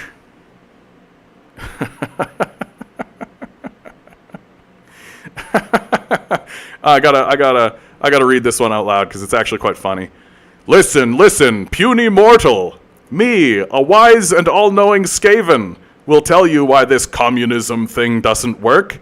Yes, Skaven know a thing or two about backstabbing and clad politics, so pay attention. Good introduction, totally not Zench. Good introduction. Good solid introduction, my man. Baked potato. You can literally make up anything about China and the average person will believe it. Yeah. We've reached Goebbels level propaganda. Yeah. Like, we definitely have. Americans are the most propagandized people in the world. Like, not even, and it's not close. Like, the amount of propaganda, and it's the normalization of the propaganda, that like every single piece of media that the average American is consuming is absolutely just laced with enormous amounts of CIA propaganda. Exhibit A, the human sun bear costume? What are you even talking about? Yeah, literally an African coup leader told the West to keep their money and take care of their own people. Yeah. But this is just it, right? Like and a big part of the propaganda system is convincing huge sections of the populace that this she-they stuff is the beating heart of all politics. All politics rest on this idea that if you need to define your gender, the human sun bear costume, and that matters more than literally what your wages are. Oh yeah, I've seen this. Yeah, I did see a picture of this. That they're saying that there's a human in a sun bear costume because it stood up and it waved, and people are like, that's a person in a costume. Like, and people are buying into it. Yeah. People will believe anything about China, man. You don't and you don't need to be rational about this at all. Like maybe you guys, maybe animals are actually not that distant from us. Like, maybe we're not that different from other animals. Dude, that's a bear. Like, I've seen lots of bears. I've seen footage of bears. I've watched documentaries about bears. That's a bear. Like, the chauvinism and the racism is so apparent in the way that we discuss China. It's so obvious. Like, we're really getting to be quite embarrassing about this.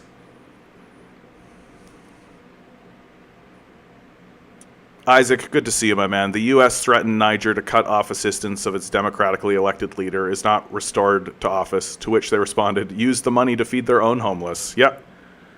Like, yeah, it's gotten quite obvious to the rest of the world, right? See, here you have a guy, Shang Yang, right? It does matter more than your wages. Yes. Embarrassing. Just embarrassing. My ability to eat food matters more than your she-they politics. Full stop. And if you're going to tell me that my ability... yes, it is. You're just embarrassing yourself. Yes, it is. My ability to get food, my ability to get shelter matters more. Stop embarrassing yourself in my chat. Stop. Stop embarrassing yourself. Stop embarrassing yourself. You're literally standing in front of me and saying that people are not working for food and shelter, that doesn't matter, that we shouldn't have that discussion. Embarrassing. Stop embarrassing yourself. If this is the way you talk in front of people out in the world, people think you're embarrassing. Stop embarrassing yourself. Totally not Chench. First of all, the whole equal distribution idea sounds nice in theory, but reality's a twisted warpstone-infested place. My man, I gotta tell you, I really respect the way you've decided to talk about this kind of stuff. But yes, you are. Like, yes, you are. You've decided that your she-they politics matters more than my ability to get food and shelter. You've said so. Stop talking to me, my man. Like, I will ban you.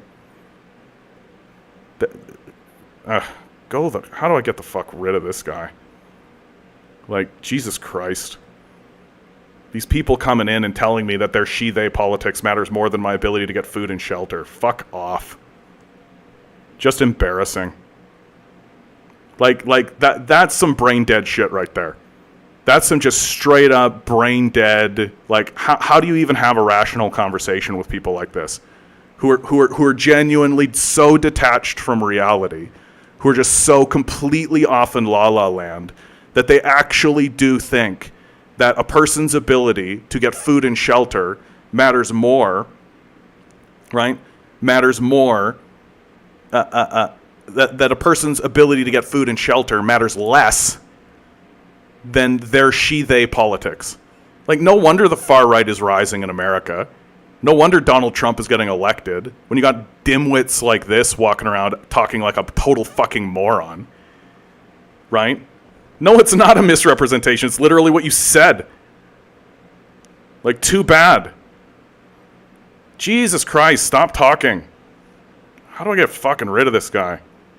Pin this message, click to reply. I don't know how to ban people in Twitch. Shang. Here we go. Starting to figure it out. New. Is it this? Is it this? Is it this? Is it this? Go the fuck away, you loser. Your fucking she-they politics does not matter more than my ability to get food and shelter. Like, go the fuck away. Holy shit. No wonder the far right is rising in this country, man. You got dimwits like this, Shang Yang gang, right? Way to totally make me turn on the Yang gang, by the way. Fucking Shang Yang gang coming in here telling me that my ability to get food and shelter matters less than their ability to have she-they politics. No, it fucking doesn't. Like, no, it fucking doesn't, you embarrassing little shill. Fuck off. Get out of here. What a loser. Jesus Christ. No wonder people vote Republican. No wonder people vote Republican. Straight up. Like, straight up.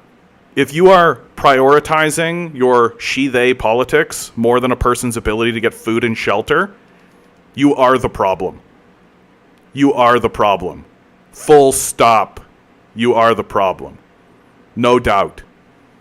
No doubt. You expect people to bow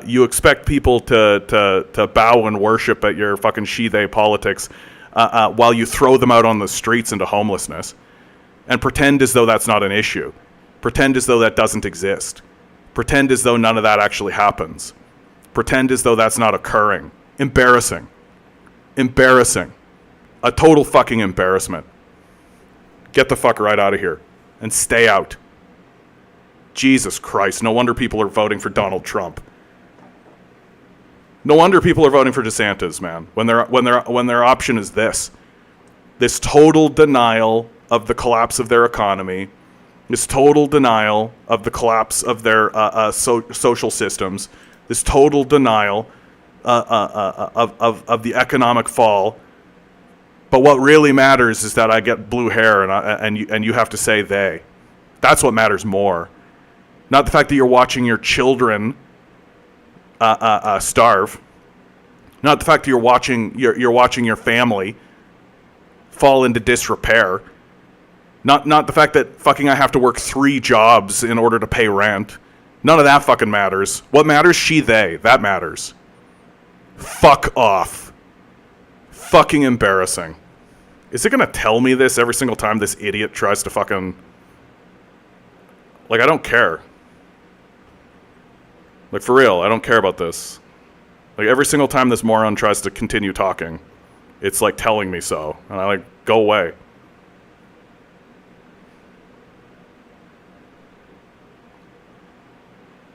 First off, this whole equal distribution idea sounds nice in theory, but reality's a twisted, warpstone-infested place. See, in a clan, every rat's got to pull their weight or they end up as a tasty snack for the warlord. Communism says everyone gets the same cheese, but some rats laze around while others toll like Skaven slaves. Fucking, for real, I don't want to know this.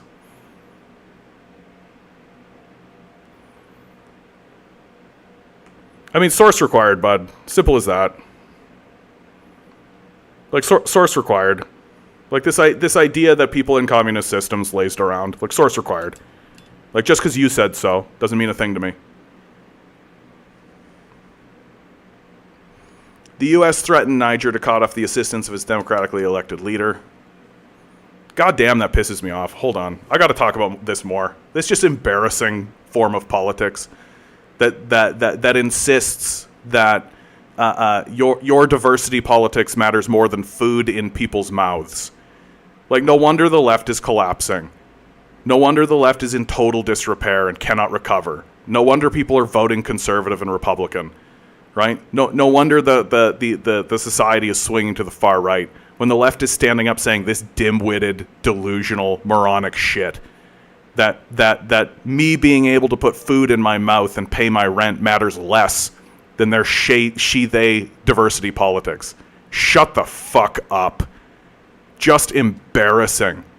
And like, I ostensibly agree with the she-they politics. I ostensibly like, my position is that everybody should be able to say that this, I'm gay, I'm lesbian, I'm straight, I'm trans, I don't care, I'm bi, any of that. Great, fantastic. But to pretend as though those politics matter more than my ability to eat because of your delusional, dim-witted perspective that Americans are fine. Shut up. No wonder the far right is gaining speed. No wonder. Like, it's really clear and it's really obvious. It's really, really fucking clear. And the only people who think otherwise are just demented losers who are absolutely insisting on living in a dream world. And that dream world is getting shattered and broken apart because the entire society is turning to people who are actually saying to them, hey, that poverty you're experiencing, I acknowledge it.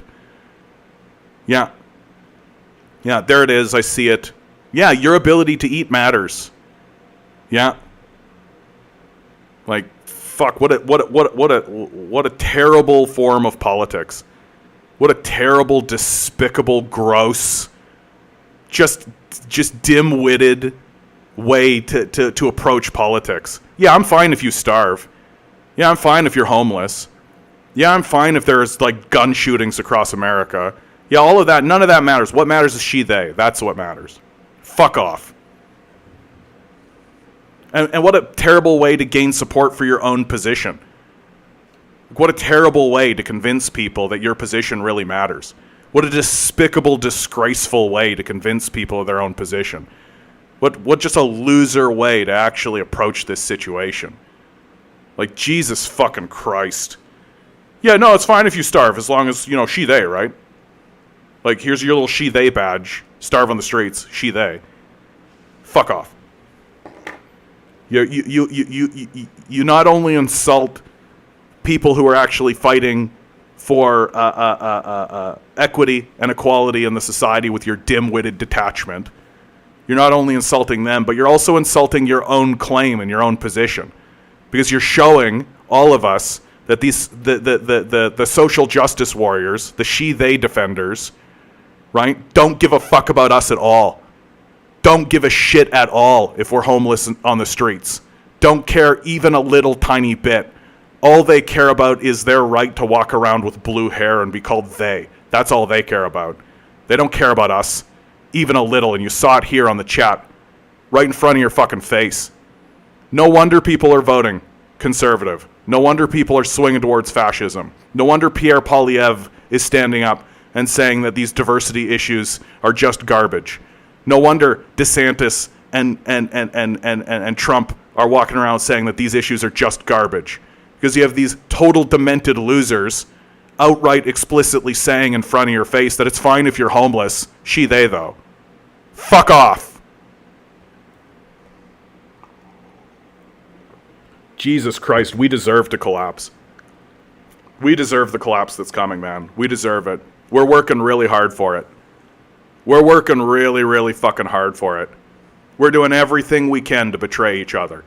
We're doing everything we can to enter this absolute delusional space, to enter this absolute asinine garbage way of thinking that outright says that your ability to eat matters less.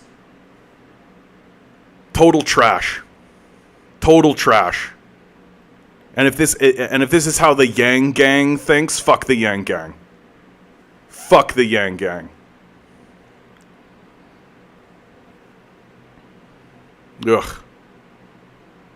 Conton says, John, I don't claim this guy, just saying. I know I'm obnoxiously socially progressive, but Jesus. Yeah. No, Conton, it's because you understand, right? You understand you've got this issue. Like social diversity issues, right, are important, obviously, right? That is a conversation that we should be having. But you've got enough sense in your goddamn head to understand that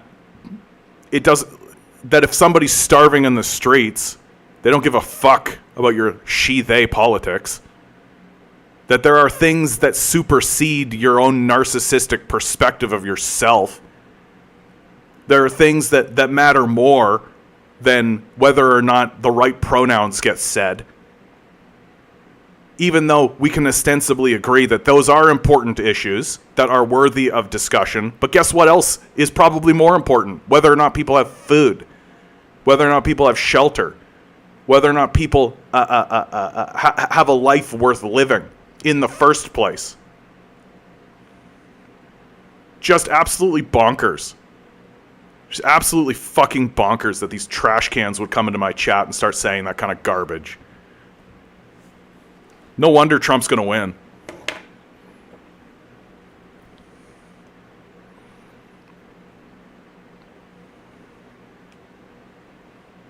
Yeah, I want queer folks to be able to eat. I'm a political anomaly. There you go. There you go. Adam, good to see you, my man. Some defend China when it is not deserved. For example, I think China could open LGBT community centers without a risk of being infiltrated. The three comrades disagreed. Zero agreed. Utter nonsense. No, I think what's going on in China with the LGBT issues is strictly cultural. Like, China has never had a big LGBT movement the way that happened in the late 80s and 90s in America. Right? It hasn't gone through that. And it's dealing with its own cultural issues on those lines. Like, I think that you've got to be... and I think it's understandable, right? Like, every culture and every country is going to go through these issues the best that they can. And in their own way. The issue, of course, that I think is going on is that you've got dimwits like this who are acting as representatives of the LGBT community, trying to convince people that starvation and homelessness doesn't matter. What matters is she-they politics. But also, like, the LGBT ideology or the idea, I hate calling it an ideology because that's not fair, because there are lesbians and gays and bi and trans people, right? That's not an ideology. That's a scientific fact. But what's happened is it's come into the discourse and it's been adopted by the empire. So you have lesbians and gays and bi and trans people in the military dropping bombs, right? And because these communities are not explicitly and implicitly anti-imperial, it convinces the entire rest of the world that it's not okay to be gay, right? Like, the whole thing is backfiring. That if the idea is, for these diversity warriors, if the idea is to convince the entire rest of the world that it's okay to be gay, if that's the plan, right? Well, then maybe dropping bombs on those countries with like little rainbow flags and trans flags on the side of them isn't the way to go about it. Maybe actually trying to say that gay people are peaceful, and that this is a message of peace in a serious way, that is anti-imperialist in a serious way. And so I think it's completely understandable that other nations would be skeptical of this LGBT idea when the place from which it has sprung, which is the imperial core, is perfectly willing to destroy them. And that it's completely understandable that conservative elements within, especially like you think like the Middle East, like Islamic Middle Easterners, it's completely understandable that they would say, you guys are coming in here and telling us we're bad because of our suppression of gay people, and yet you're bombing us and invading us. Why should we listen to a word you have to say? Why should we take your critique seriously whatsoever? And I think it's understandable that places like China, places like Russia would think the same. That if the LGBT community, if their whole idea is to spread this and to become so that it's a worldwide accepted thing, well, they've got to become anti-imperialist. And they've got to become anti-imperialist really, really fucking fast. But I think it's actually too late. That instead of realizing early that they needed to be anti-imperialist, they saw that their integration into the empire and into the imperialist mode was actually a win for them. And in the short term, it is a win. In the short term, it is a win. But in the long term, it's a total failure. That the rest of the world community is looking at America and is looking at the West and is going, no, it is not okay to be gay. No. And so that to me is where the failure lies. That it's not about, like, I tend to agree with you, Adam, that I think China could open LGBT community centers without the risk of being infiltrated. I think that's correct. Because LGBT community centers and LGBT people, like, they exist. They are real. They're not. It's not an ideology. Anytime I hear anybody saying the LGBT ideology, I know that they're just a fucking lunatic. Like, I know that they're just a lunatic, because it's not an ideology. That if they're not a lunatic, then they're definitely not accepting the reality of what it is. That people are randomly generated into this world. And they're randomly generated in as straight, gay, lesbian, bi, or trans, and then and any array and any rainbow in between those things, right? That's the nature of our existence. That we don't get a choice on that. We just get born that way. We're just here. And so, I think that China could say, "Oh, okay, like, there are people who are like this. They exist. They are real. We should open up community centers, and we should teach people about them, and we should be open to that idea." And hopefully they will. Like, you see what happened in Cuba fairly recently, where they did a similar kind of a thing, where they had like a change in their ethos because of this kind of thing.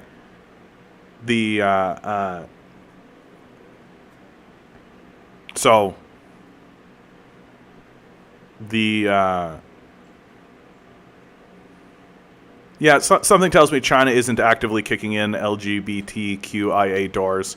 Now, insurrectionists, yeah, man, get them. And it is unfortunate because I do think that like LGBT and insurrectionists have become kind of linked, and they shouldn't be. I think that's true.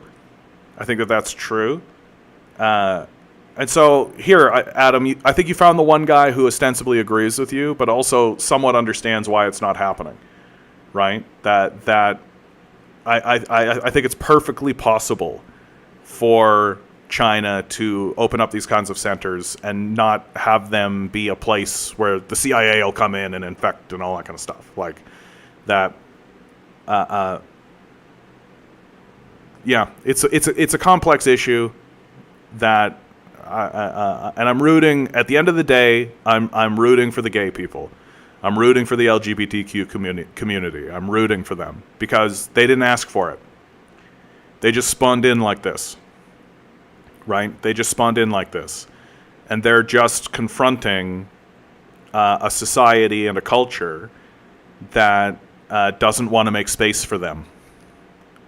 And that culture and that society has a lot of evidence and a lot of rationale, especially considering what they are seeing coming out of the West, as to why they don't want to go down that route.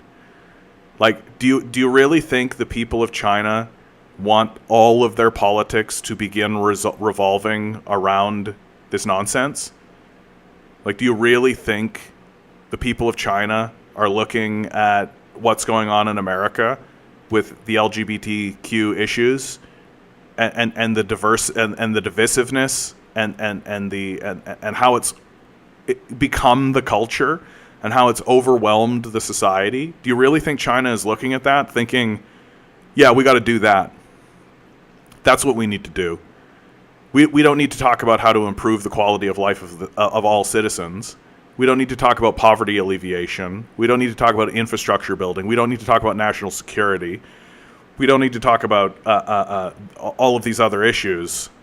The issue that we should overwhelm our society with and talk about exclusively and explicitly at the expense of everything else, to the point where our citizens start saying it doesn't matter if people are homeless. What matters is whether you acknowledge my pronouns. Like, do you really think the people of China are thinking to themselves, yeah, we got to get that in here ASAP, as fast as possible? Absolutely. Or do you think the people of China are going, that looks fucking crazy. That looks crazy what's happening. We got to make sure that does not come our way. We got to make sure that stays out of our politics and out of our political discourse. That just straight up, like, somebody stands up and says, hey, what about gay rights? And everybody just goes, nope. We see what happens in America. We see it. There it is. Nope. Like, which one of those two things do you think's, like, I think it's pretty rational. I think it's deeply unfortunate. That it would be really great if China could just be like, oh, LGBT people. Oh, okay. Well, they exist. Moving on. Right? I think that'd be really great. I think that'd be really great if we could do that. I think it'd be really great if we could all just be like, oh, there's gay and lesbians and bi and trans people. How interesting. Intriguing. Well, maybe I'll do a little reading up on that and research, and maybe I'll listen to what a trans person has to say about the subject, and then move on with my life. Right? Maybe that's what I'll do.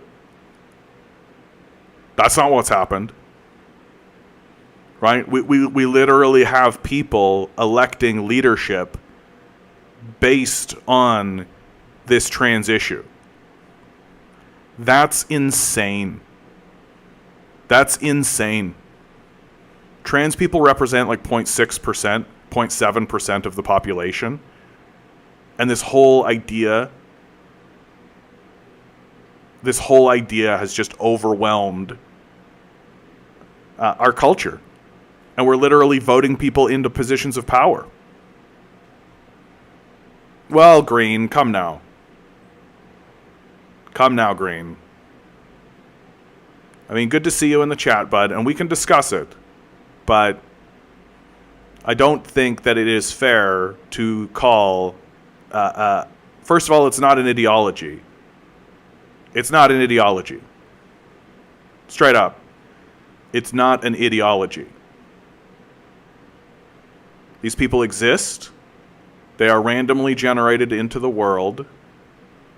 There is something that gets called an ideology, right? And I'm describing it to you now, which is that that LGBT people. So if it's an ideology, you should be able to express what that ideology is, right? And it should be easy.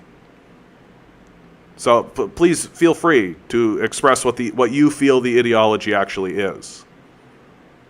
And if you're going to tell me that acknowledging the existence of LGBT people is an ideology unto itself, then I'm going to be like, no, like that's not an ideology.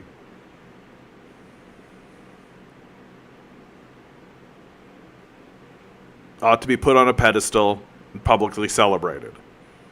Like,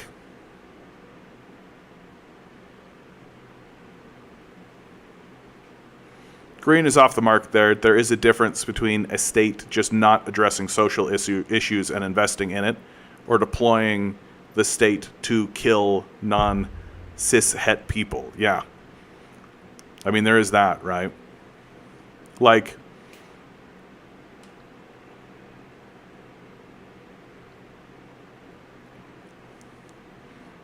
Green is just mad that pride parades exist. That is all. Like, so including gay people and trans people in our media is bad. Is that essentially the argument? That's the ideology? That's saying, oh, hey, these people exist. We acknowledge they exist. We should put them in our media and acknowledge the existence of these people? Is that the problem? Because, like, I tend to agree with the idea that what liberals do with diversity issues is that they use diversity issues as a way to stop discussing economic issues. We witnessed that today in my chat, right?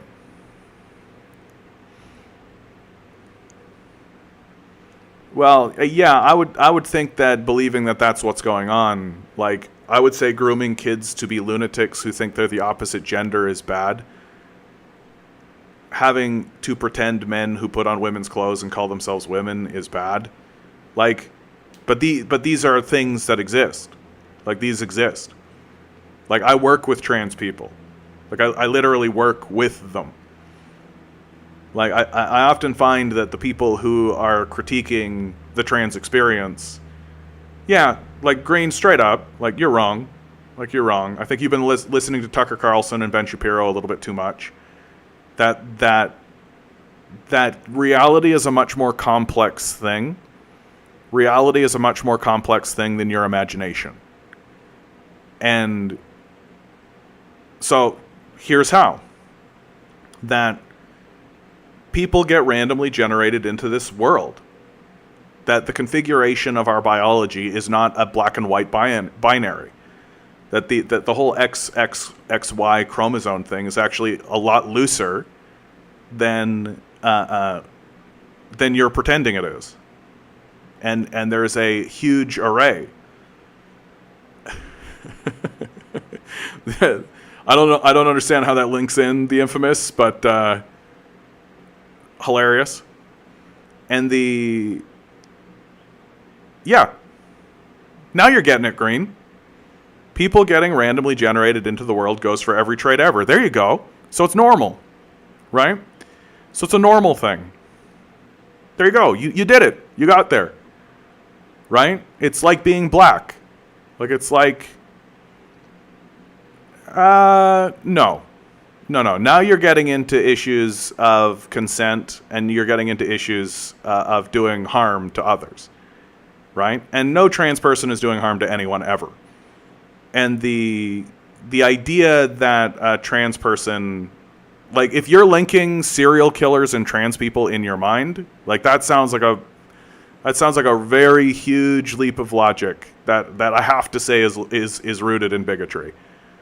Like, you don't know anything about trans people if this is what you're doing, right? Serial killers are trans people. Is this the link that you're trying to create? Of course they're doing harm to others. What harm are they doing? What harm is a trans person doing by existing in the world and being trans? What harm is a trans person doing, Green? What could they possibly be doing? Like, here comes the groomer argument, I guess, as if there aren't enormous major institutions where straight people are grooming children. Like, Jeffrey Epstein's pedophile island exists. The Catholic Church exists. Like,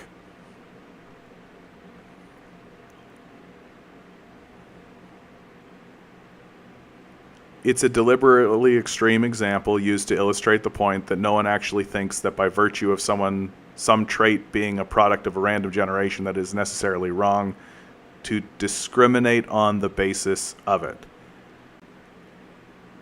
Like, you have to understand how crazy you sound. Trans people are serial killers, so it's okay to discriminate against them. Right? Like, you have to understand how crazy that sounds. What harm are trans people doing?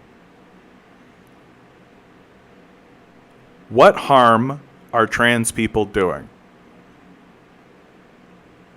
What harm are trans people doing? The Infamous writes, I use that as an example because that's what liberals here in America do with my community, the black community.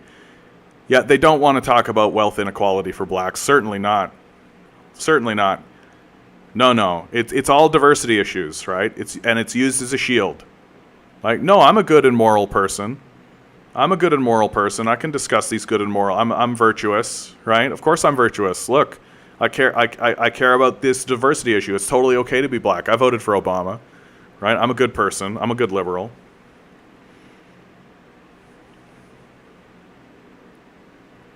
So the fact that you're saying playing into their delusions tells me that you're a bigot. Like, a gay person is not delusional. Straight up. A gay person is not delusional. That when a gay man looks at a woman, he does not get turned on by it. Oh, Voshlover's back. Fantastic. When a gay man looks at an attractive man, he is sexually attracted to that man. That is not delusional.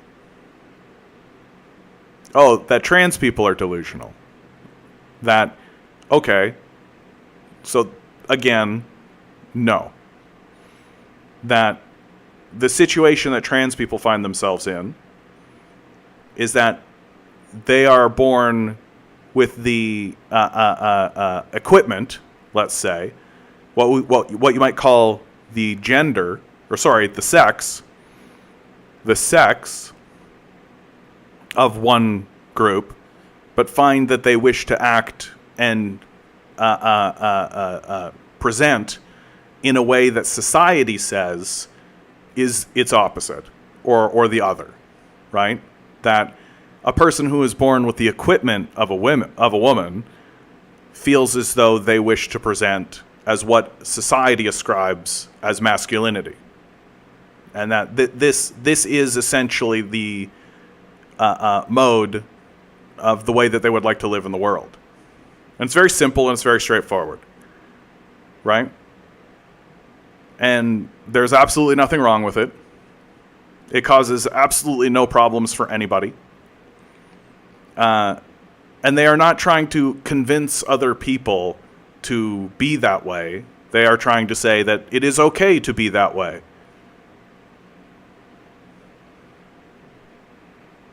Right.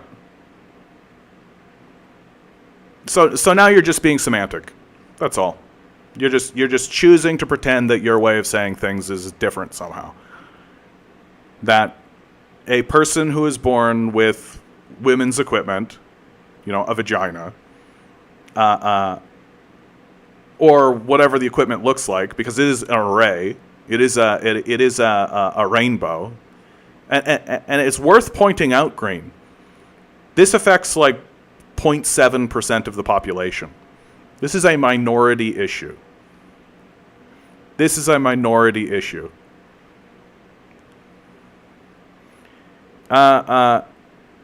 UNTV on Twitch. I hope you're not saying that I'm Nazi propaganda. I hope that's not what you're saying. I hope you're saying that what this green guy is saying, because I think you're right. But we've got to confront it. We've got to confront it. So the thing that I really am trying to put into your mind, Green, is that quite often I think people are living in a kind of a state of hysteria about this issue and are elevating it in their mind to be a much higher importance than it actually is. This is something that affects 0.7% of the population. It is a very small group of people that this is affecting. And I think that the society has fallen into a kind of hysteria about it. And I think that hysteria is based around the idea that the people who care about it the most are the people who refuse to confront within themselves the question of, well, what is a man? What is a woman? What do these things actually mean? What does it mean to actually be a man and to actually be a woman? And they lack the moral courage to actually do the self-analysis and self-investigation to find security in themselves on that question. And the existence of a trans person begs that question and forces that investigation to occur. And I tend to feel that the people who care the most about this issue are the most fragile people, because they need to be defined by how other people view them instead of defining themselves in the first place. Yeah, I know that you understand, or I know that you make that argument, Green, but that doesn't mean a thing. You're the one walking around saying that trans people are doing harm and comparing them to serial killers, right? Like, you're the one who is acting hysterically. Like, you have entered a hysterical mindset, and I am trying to talk you down from it, right?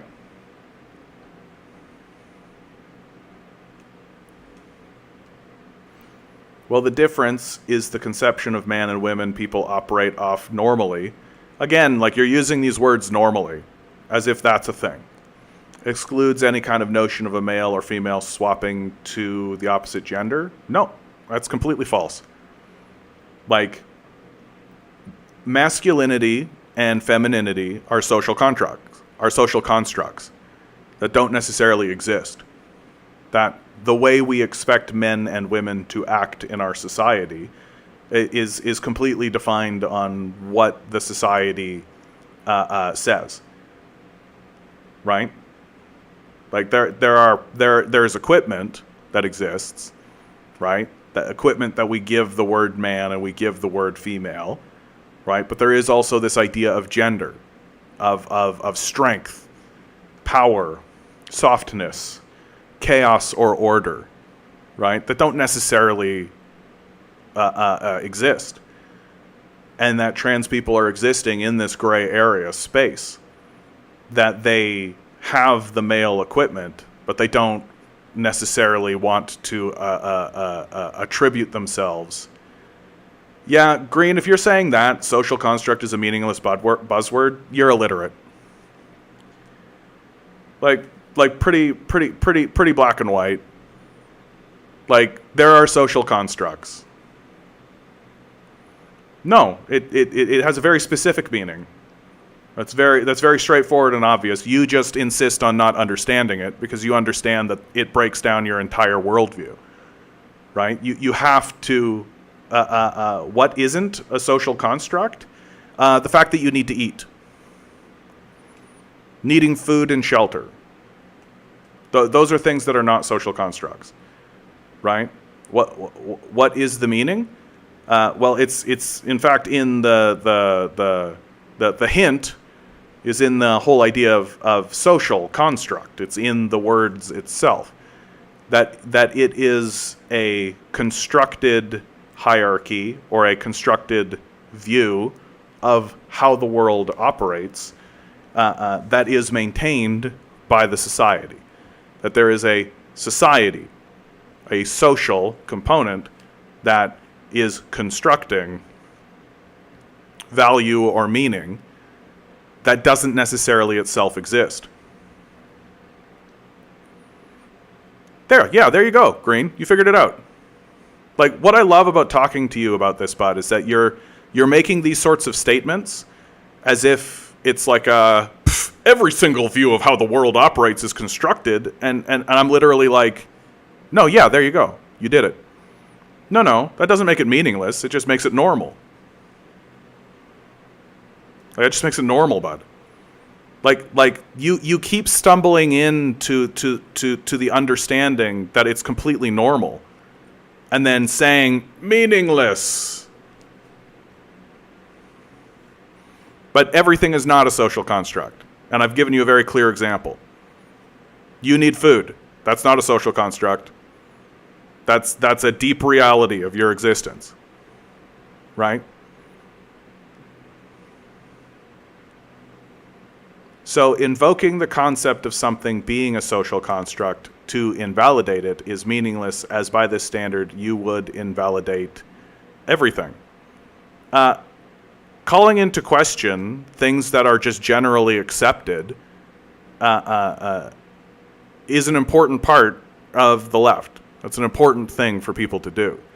And if what you are doing by buying into something that is constructed socially, that is a social construct, is causing a great deal of harm to a group, then you can invalidate it, and you should invalidate it, and you should come up with a better way of, a better construction, a better way of existing in the world.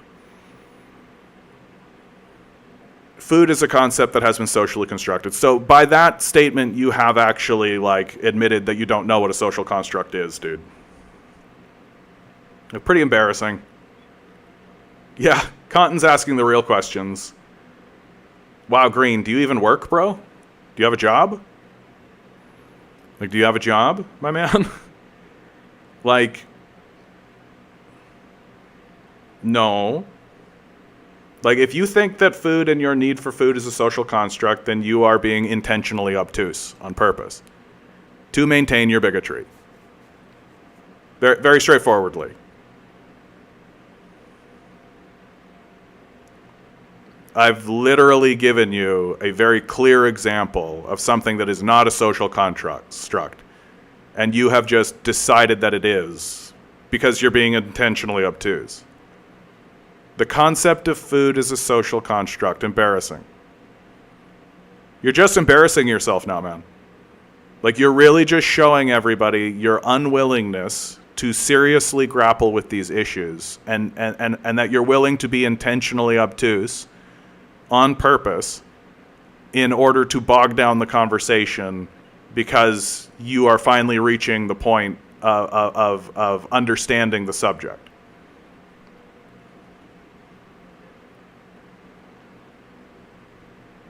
No, food is not a social construct, man. If you don't eat food, you die. This is very black and white. You're really just taking your Ben Shapiro talking points and putting them in my chat and expecting this to be a checkmate. Yeah, this is willful ignorance now. My man, death is not a social construct. My man, now you are just being outrageously stupid. I get to call you stupid now. You're stupid. That's a stupid thing to say. Death is a social construct? What an embarrassment for you. What a stupid thing to say. Death is not constructed by the society. The society does not create a create a series of agreements with itself as to how something is going to interact. Death is something that we are all dealing with. Death is something that we are all facing. Cowards like you, is obviously a child. Like, I peg you at what, 15? Right? You're obviously a child.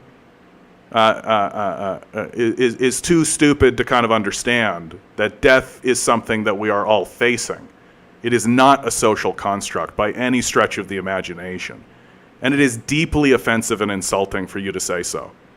Like, it denigrates your own family. It denigrates your own grandparents. It denigrates your ancestors. It denigrates the people who are facing death with moral courage. And for you to stand up and say so ignorantly and so stupidly, like, all you are doing is embarrassing yourself and insulting your own family. And you're too stupid to realize that that's what you're doing. Like, that's what it is. You know what, bud? You're not going to dig yourself out of this. Bye-bye. We don't need a little Nazi in here anymore. If you're so willing to insult your own family, I don't need to talk to you. Yeah, he's at a tantrum point. That's right. Children lose their cool and they start having a tantrum. Yeah, outside of society, things live and die. Like, that's a fact. Yeah. Ed Vesperate, good to see you, my man. Good to see you, my man. Ugh. Man, we're really having it today, man. We're really talking to some straight Nazis today. Yeah, is sleep a social construct? Is mayonnaise a social construct? Like, that's just a person who does not respect what death is. That's a person who's deeply, deeply insulting and is on the path of alienating everyone around them. Like, have some respect. Have some respect for death. Have some respect for those of us who have seen and witnessed death. I used to work in funeral services. I used to work work with the dying and the dead.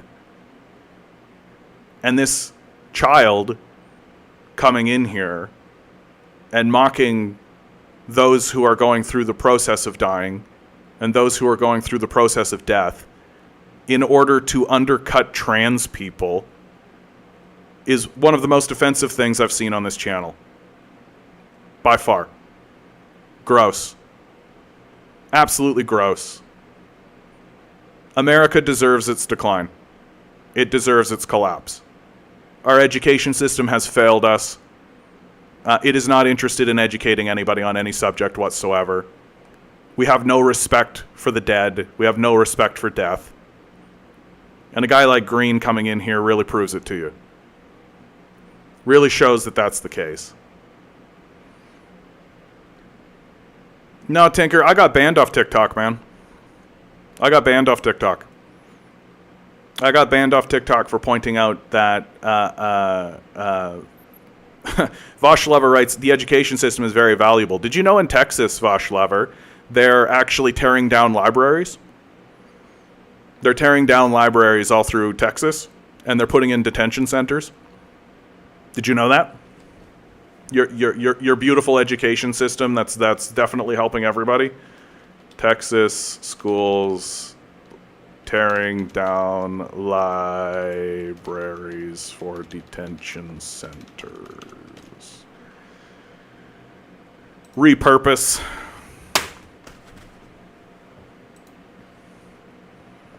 They're training kids how to get used to prisons. That's what they're doing here. There's your beautiful education system that you find so very valuable.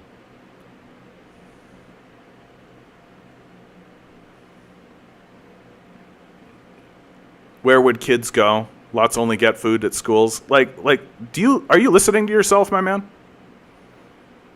Like, how about, crazy thought, we actually support parents so that they're not working so hard, that kids have other places to go. And I'm not against the idea of education. I'm not against the idea of schools, right? But the American education system is obviously designed to keep kids illiterate.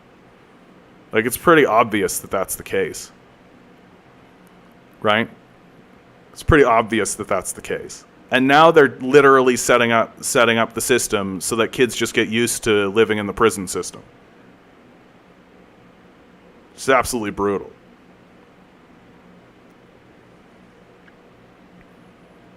I got to get this set up on Twitch so that when I hide a user, I don't see it when they're trying to talk. Like, get the fuck out of here.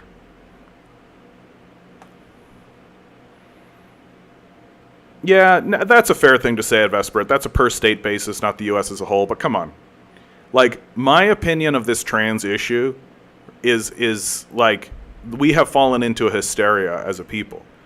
Like, we are living in a hysteria as a people. Pretty clearly. It's just this crazy hysteria. I've said it several times, right? I've said it several times, but trans people represent 0.7% of the population, and yet we're voting in politicians based on this issue. People are standing up and cheering and rah-rahing. We're actually passing legislation. Like, we've lost our minds. We've lost our minds completely. And in my view, it's a complete and total failure of our education system. That people are able to leave schools saying the dumb shit that they're saying and acting in the dumb way that they act.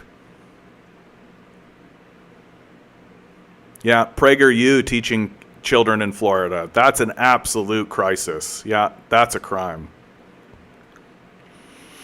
Arraignment reaction, you're talking about Trump, right? The Trump arraignment. You know what, man? We'll see. Straight up. Like, what's the result? What's the result? Does it mean Trump's not going to be able to run? Is he going to go to jail? Is there going to be a fine? Like, what are we expecting to see happen here? I actually think that Trump is doing a pretty good job of rah-rahing it.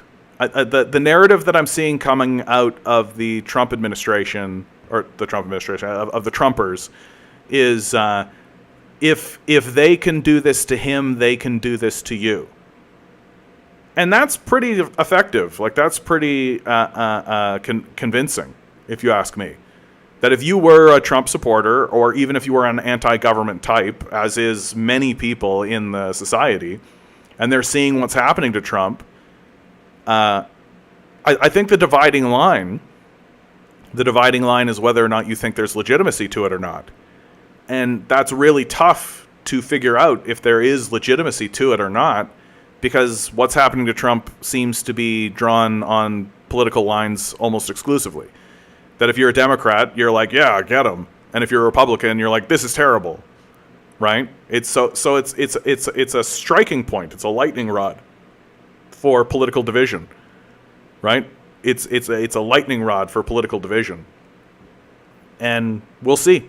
We'll see how it all goes. I don't have any greens in my chat here. Is he? Well, I've got user hidden, so I need to make it so I just don't see those messages. No, I can't though. I think he's hidden. Oh, I think that green guy was actually this other person. You can't just ban him from the channel? I hid a user here. I did ban one other person. I'm just not seeing these messages you're talking about as Vesperit. I'm still learning about Twitch. So if you're telling me that there's a fellow in the chat that's blocking your view, but he's capable of talking in the channel? Really?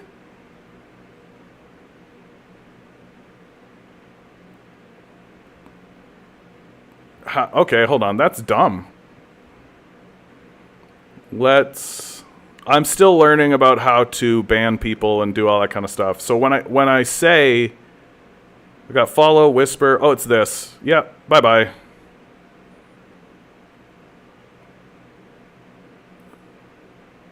Banned. There you go. Just a creepy little Nazi. No, I'm glad that I went through that, bud. Thanks for telling me about that, because I didn't realize that hiding him didn't mean that it was... I don't want other people to see that trash either. Like, I'm willing to have a rational conversation with somebody, especially somebody with conservative views, but if you're going to make fun of the dead, like if you're going to mock dead people, and you're going to mock people who are going through death, like... You're not somebody I need to take seriously or talk to anymore. That's deeply embarrassing. That's deeply, deeply embarrassing. And not just embarrassing. Like, that's deeply, deeply troubling. Like, we are all going through the process of dying. We are all facing death. That we are all facing this hard reality of existing and being alive. And that the decline into death, we all deserve the right to be treated with decency and dignity as we go through that process. And to know that there's a weird little Nazi out there literally mocking people for going through this process of death, that is not something anybody should accept. That is not something that anybody should accept. That if you saw somebody in your life making fun of an old person because they were going through the process of dying, you should eliminate that person from your life. You should treat that person as a despicable individual, because they are a despicable individual. That's a despicable thing to think and to say and to do and to be. It's despicable. Death is universal. It is a universal truism. It's not a social construct. It's not a little toy for you to play around with. Like, being alive in this reality is death. We are dying. And if somebody's going to disrespect that in front of me, then they don't need to be in front of me anymore.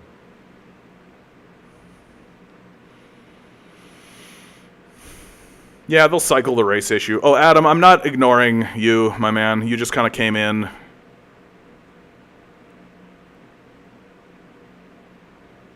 It's up to the LGBT community to become anti-imperialist first. Unfortunately, yes.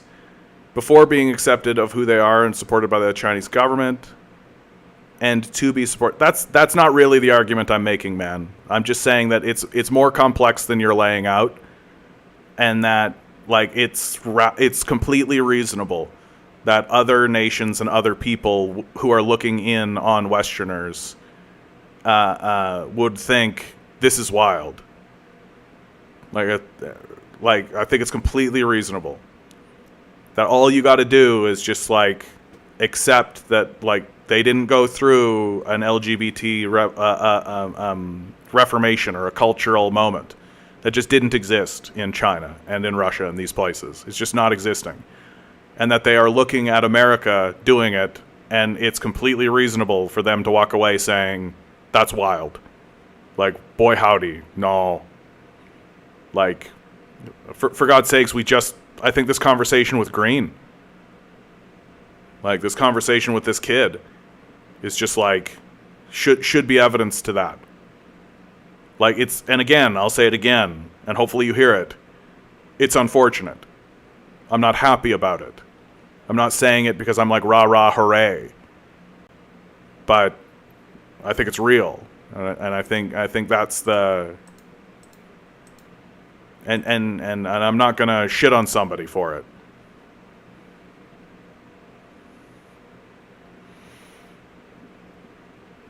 DJ writes, schools put so many kids on psychotropics, and for what? I was put on Adderall and SSRIs in 4th grade and had no say. That's crazy, dude. Yeah, it's like Ritalin when I was growing up. Ritalin was the big thing.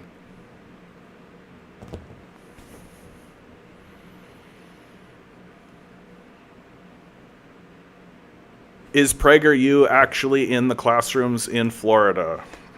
PragerU Florida curriculum.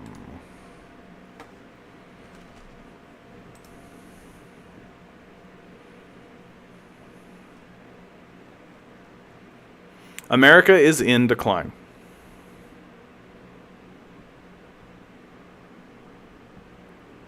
Ed Vesperit, I don't know. There was a cute talking point he had of trans population growing as a problem because it's not a healthy lifestyle in the country of the U.S. where obesity exists. Yeah, I'm more or less of the opinion that people who are stuck on this trans issue are very fragile people.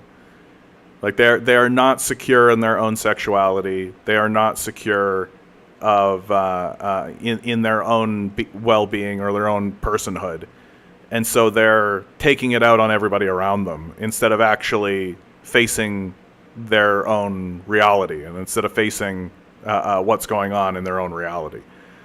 So, and like, it's not a healthy lifestyle. Like it just kind of shows you his sort of fascist mindset that he knows what a healthy lifestyle is. A healthy lifestyle is when women touch my pee-pee. Like that's the healthy lifestyle that he's talking about.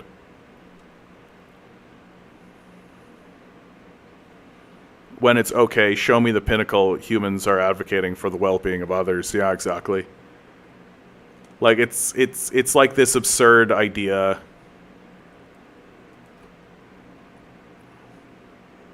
It's like this absurd idea that like we should care more about this trans issue than we care about food and shelter. Like, holy shit. SVBG, good to see you, bud. One of my big wishes is immortality. Dude, I would love to curse someone with immortality. I think immortality would be an enormous curse. I think that you would be okay with it for a bit, and then you would come to see it as a curse. That I'm quite happy with the idea that we all return back to the source. I'm quite pleased with the idea.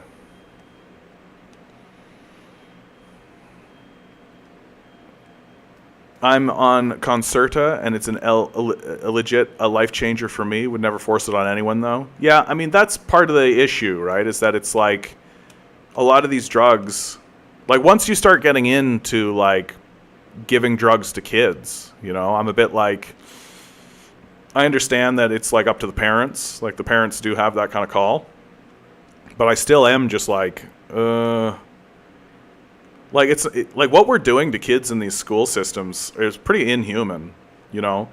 Like you look at the screen and you're just like, yeah, we take kids who for like thousands and thousands and like hundreds of thousands of years are essentially like walking and talking monkeys, like living out in the world. Right? And then we take them and like shove them behind these desks, have them stare at a wall, write in a notebook, right? And with like a half hour every so often to go outside. Like it's pretty unnatural. Like it's pretty nasty, frankly.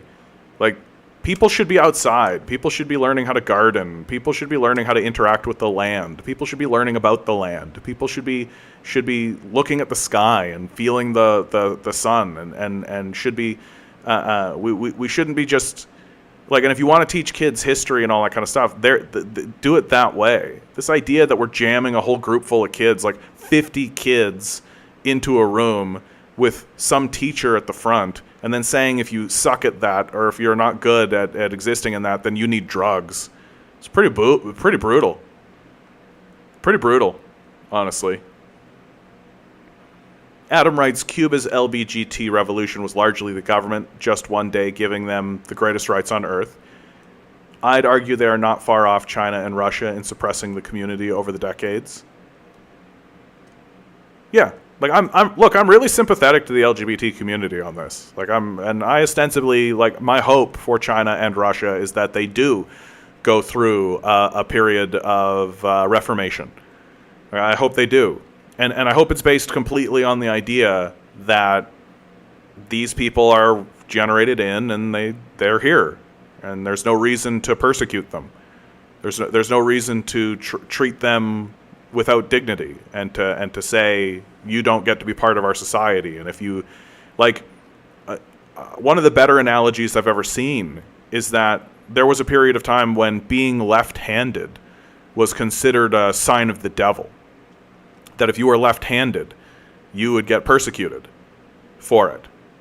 And so nobody was left-handed, of course, because there was this social construct that said you are left-handed.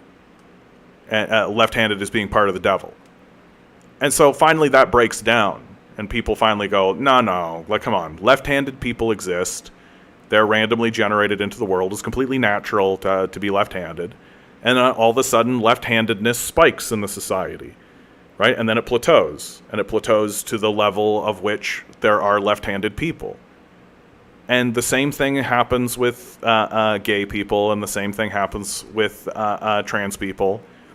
That there's none, right? Because to stand up in the society and say, I'm gay, gets you beat up, right? Gets you ostracized. In some places, it gets you imprisoned.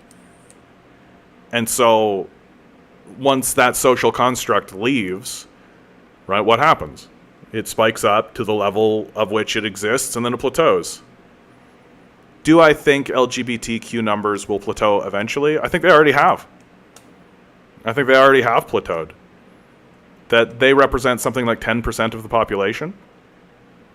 Like, I don't think it is this big dramatic thing.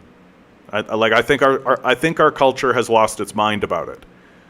And I feel like a big reason why it's losing its mind about it is because big corporate power structures are using it as a way to distract the public from actually having serious discussions about things like wealth inequality. I genuinely believe that the Occupy movement is that what they are doing is they are attempting to eradicate from the social consciousness and from the memory of our society the Occupy movement. That the Occupy movement was an enormous moment in American history. Like, I don't know if you guys remember it. I don't know if you're old enough to remember it even. But when it was happening, it really gave me hope for the future of the West. Because it was hundreds of thousands of people across America, across Canada, across Europe, gathering in public centers in order to make the proclamation, we are the 99%, and that there is a 1% that is ruling over us.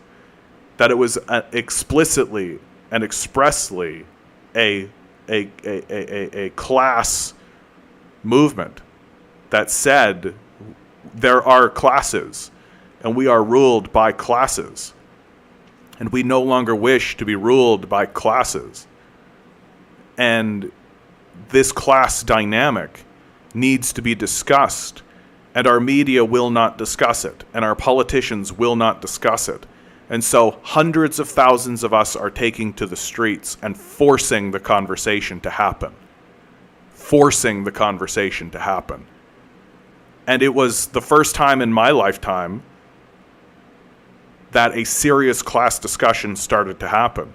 And the statement of, we are the 99%, and the idea of the 1% came out of the Occupy movement. Well, the power structure is not going to let that happen.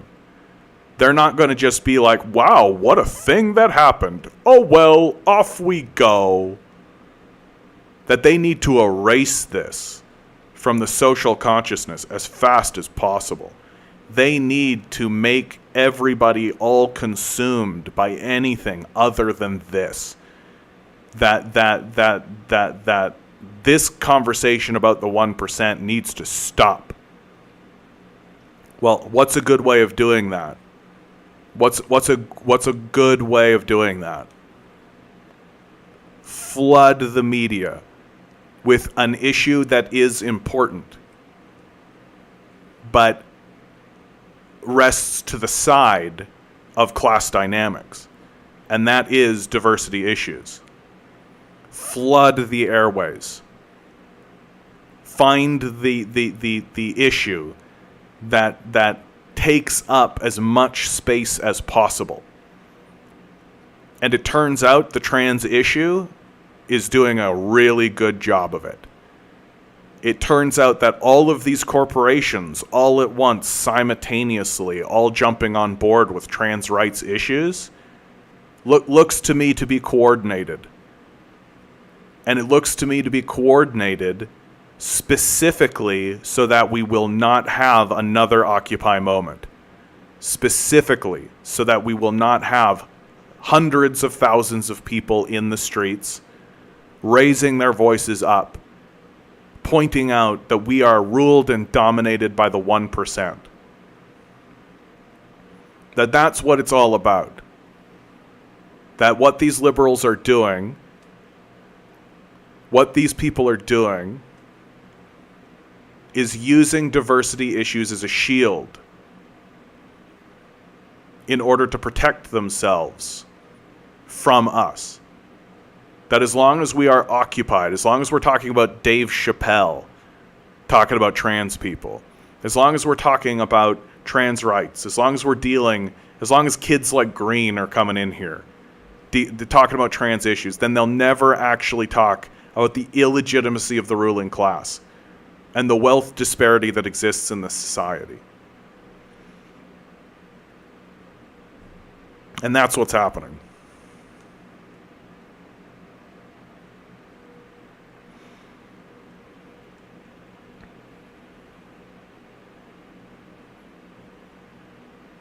Poor kids being indoctrinated with this garbage. Kids being brainwashed into believing into fairy tales about people in the sky or faith-based economics. Yeah. Practicality reasons in Chinese makes it handedness suck. Makes left-handedness suck ass for writing. I guess so. We are the 99% and can fuck up parks. Mission accomplished. Just like those Canadian truckers, those people were heroes. I don't know if I would describe them as heroes, but I definitely found myself... Like, liberals really worked hard to demonize the trucker movement. And we've had big conversations in my chat about the convoy, the trucker convoy. My position remains the same, is that I think those guys were desperate. I think those guys were desperate, and they were doing the only thing they thought that was going to have any staying power or sticking power.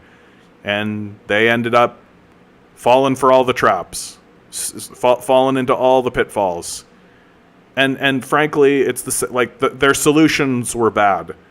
I think the biggest reason why they couldn't gain popular support is because their solutions sucked really hard. Like, their solutions literally were like more capitalism. Because the reason they were protesting wasn't for any large social issue. It was so that they could go back to trucking. That's really what it was. And my biggest criticism, I think, that came out of that movement was that the Trudeau administration completely bungled it. It was a total bungle from the Trudeau administration from start to finish. That it never should have gotten to the point where there was where those truckers even showed up. And the moment those truckers showed up, the Trudeau administration should have just been like, oh, just exception for truckers, go back to trucking. And a lot of those truckers just would have been like, oh, great. And they would have left, and they just would have gone back to trucking.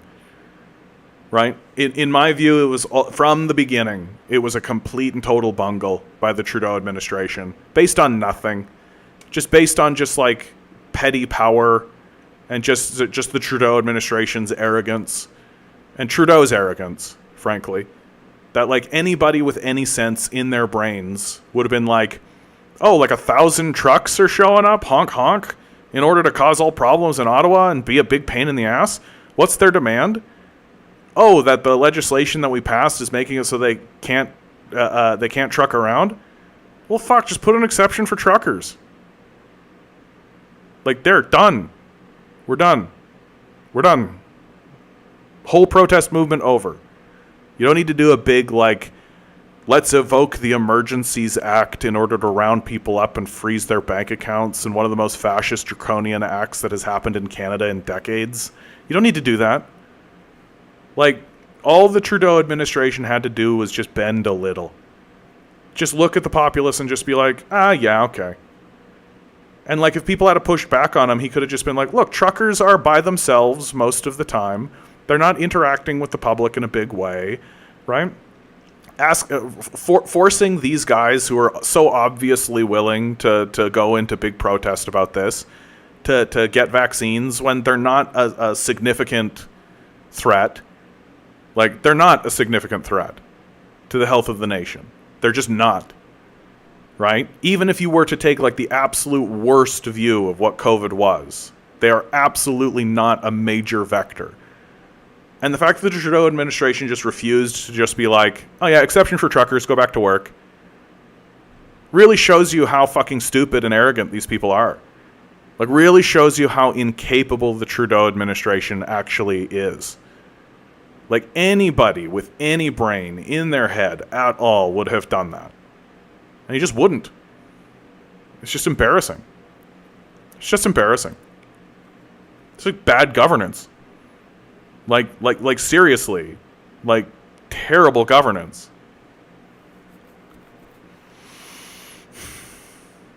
I really wish anti-work didn't explode so quickly. I mean, that place is still going, but like, it looks as though it's not really doing anything. And there's lots of offshoots now. Like, at this point, it's not about organizing on Reddit, right? Like, it's about getting into the streets. That's what it's about. On education, I hate that English class kills the love of reading so many people. I think that's the point of English class. I think the point of English class is to make people despise reading. I think that's the whole... I think that's the whole argument. Like, the whole position. Like, there's no other reason to get people to read Tess of the Dubervilles except to make them think that reading is a terrible thing that's awful. There's no reason to get people to read this trash, this absolute garbage, except to get them so exhausted with reading that by the time they graduate, they're just completely disinterested picking up a book ever again. Like, the school system is designed to kill anyone's love of reading. And I think it's on purpose.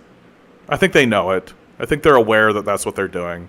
Like, look at the way they're having people interact with Shakespeare. Like, Shakespeare is plays. It's a series of plays. And what do? You sit down and read them? No. Put these on. Stage them.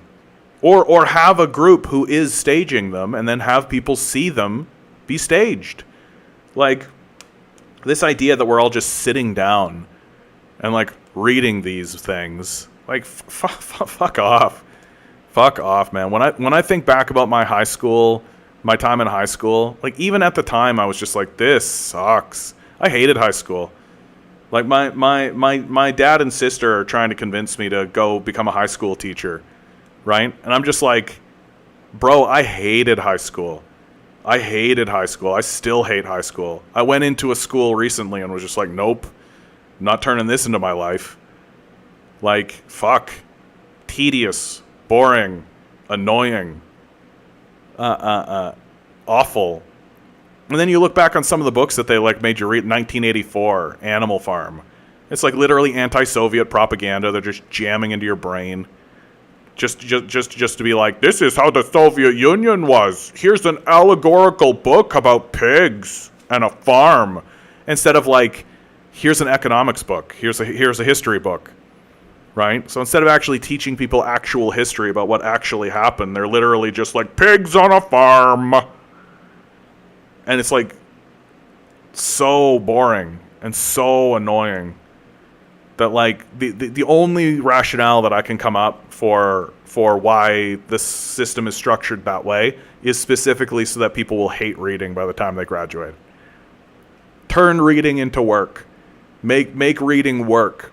You don't read for leisure. You don't read for fun. You read because you have to for a grade. It's work. Brutal. DJ Paradigm Shift, good to see you, my man. I feel like it's a long time since I've seen you, bud. Good to see you. My understanding of the trucker issue was the U.S. border wasn't letting them across, and less that Canada wouldn't let them across. You know what, man? I don't know. I'm going to be straight with you. I don't know. If that's true, it's true, and if it's not, it's not. I don't have a source for it. If that's the case, I feel like the Trudeau administration would have been a lot more vocal about it. You know what I mean? So, I can't say yay or nay to that. That'd be interesting. Because, like, sort of Yeah, worth looking into. Worth looking into. There are other solutions as well. We already had rapid tests at that point. Take the stupid test, carry on, yeah.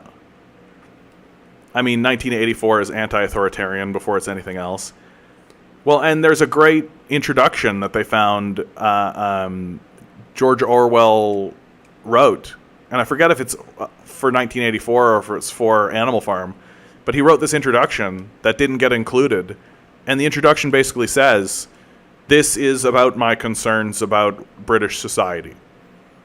And like you take a look at what's going on in British society today, right? Actually look at what's happening in Britain right now, right? With the Conservative party in power, basically being run by a Goldman Sachs executive, right? Like, do you think 1984 applies more closely to Soviet Russia, or do you think it applies to current modern day Britain a little bit closer?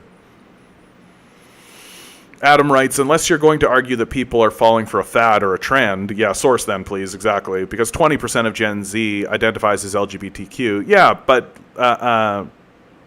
if it's 20%, then it's 20%. My understanding has always been that it's 10, but I think that you're right, like that's probably old data, and chances are good that new data might show that it's 20%, especially because, like, that's usually how it goes, right? Like that the first generation that cracks it open, it's like this amount of people are willing to acknowledge it. And it makes total sense that like kids who are being told you can be what you want and you can be attracted to what you want, and there's no cap on it. You just are what you are. That those people would be like, oh, and then they would be more serious about it and more open and more honest about it. So if it's 20%, it's 20%. And if that's what the data says, then I have learned a long time ago that the best thing to do in all cases, even if it runs counter to your own thinking and your own thought, is to just acknowledge what the data is telling you. Because reality asserts itself, and reality is more powerful than your imagination and your thoughts. And so if you can provide a source to show that it is actually 20% of Gen Z identified as LGBTQ, and even as I'm talking about it, I feel like I have in the past seen this source, then I absolutely will acknowledge that. 20% seems... And that seems like... Even that doesn't seem like that much. It's 1 in 5, right? Like... It's the majority of people, like 80% of the society are saying they're straight, and then 20% of the society being like, you know what, I like both boys and girls, and then a percentage being like, oh, you know what, I only like boys or girls, but they're of the same, and then a percentage who are in this kind of other trans or queer or trans category, right?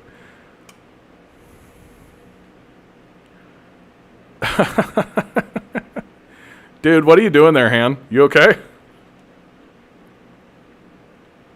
You okay? You having a good one? I worry about you, my man. Acknowledge what the data is telling you, communism cucks. What? And then literally just screaming Weird.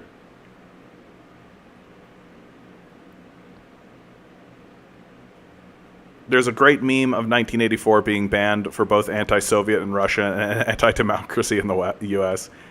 Authoritarianism is a meaningless term. It's authoritarian to give the masses houses at the barrel of a gun. Man, some things shouldn't be up for debate or a vote, you know? Yeah, I mean, I do think that like authoritarianism as a term, like it is one of those things where it's like when I investigate, like what do you mean when you say authoritarian? Like, what is authoritarian? What does that mean? Well, the answer seems to be it's authoritarian to pass rules and then follow those rules. That's what authoritarian seems to mean. That you have...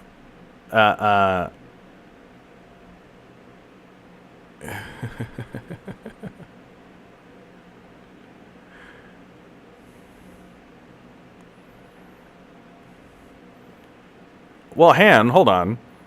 So Han had a typo there. he's trying to make the argument that the data says that communism sucks, and that's not true at all. Like the data that came out of the Soviet Union, and the data that came out of Cuba, and the data that's come out of Vietnam and Laos and Cambodia, and the data that's come out of China tell us that communism absolutely works. Like, absolutely. And you just got to ignore it. If your claim is that the data is telling you that communism doesn't work, then I'd like to see your data. Because the data that I've seen, and source, please? Oh, okay. You can take a look at the Soviet Union. The Soviet Union went from being ruled by a Tsar, and in the space of a single generation, went from being like an agrarian feudal state to being the most powerful economy on the continent, capable of defeating the Nazis. The average rent in the Soviet Union was 4% of income. You can take a look at the works of Michael Parenti. Michael Parenti's Black Shirts and Reds is a great place to look for this hand. A good starting location. And Michael Parenti really lays it out in a way that's completely accessible. And he does many speeches, which you can find online. That's Michael Parenti. There's a really famous speech that he gave amongst leftists that's called the Yellow Parenti speech.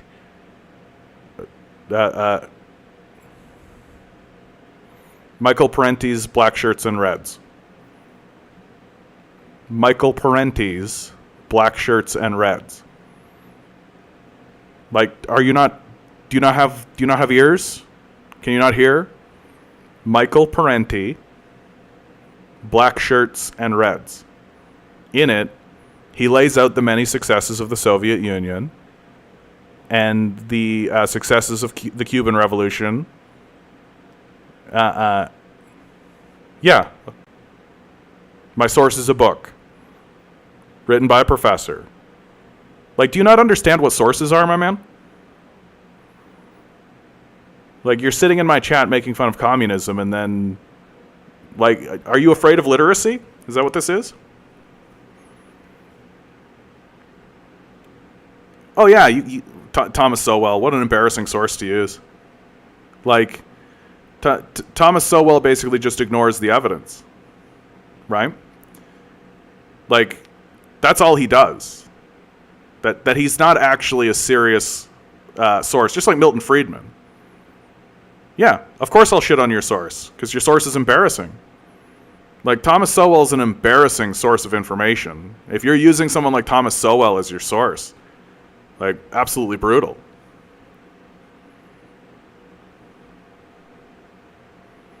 What? It's an old, tired playbook to debate sources? Like, do you not know how intellectual discourse works, my man? Like, do you not know how this happens?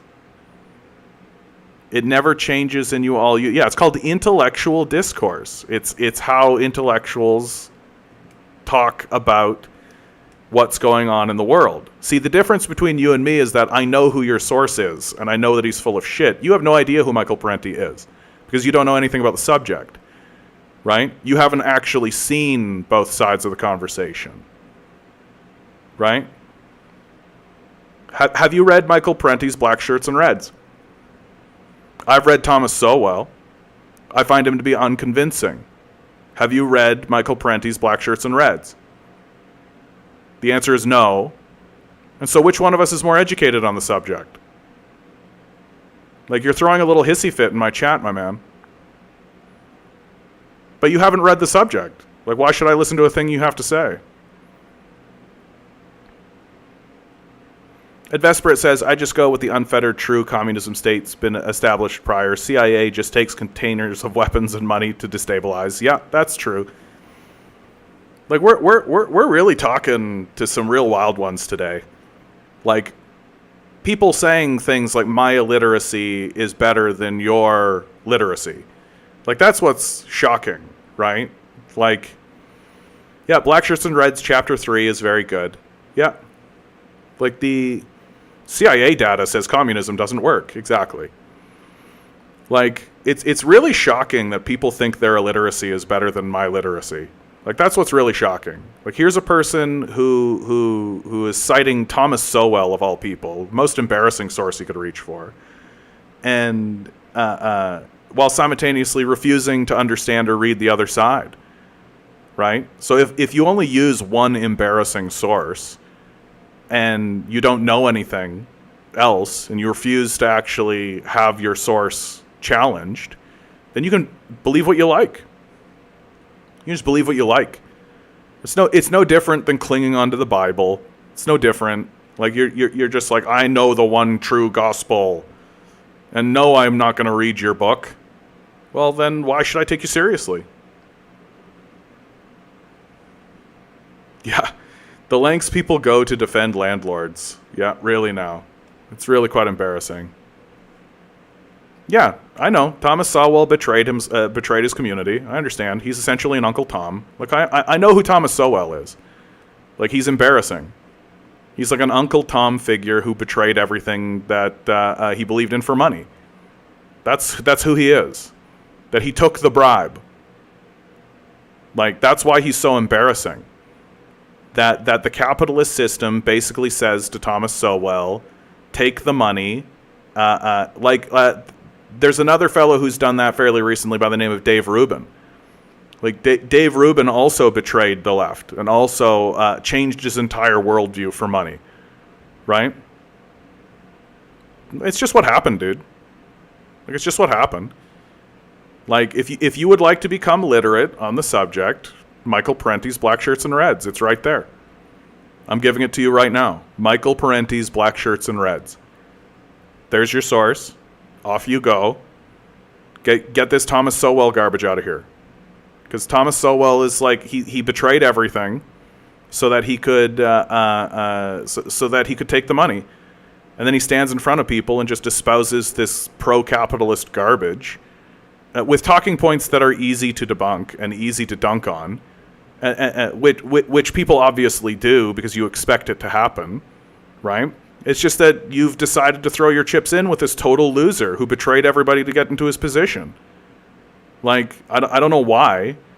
I don't know why you're like celebrating the idea. You couldn't dunk on a 2-4 rim. Yeah, try spelling, bud. Stop throwing a hissy fit in my chat, okay? Yeah. Ed Vesperit is actually phrasing this in a really great way.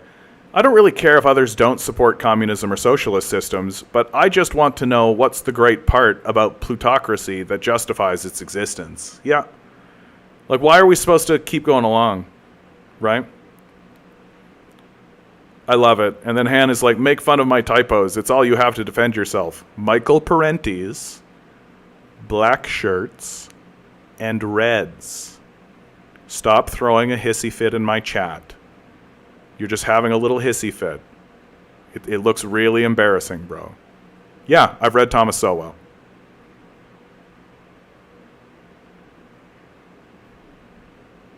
My man, like, you are embarrassing yourself.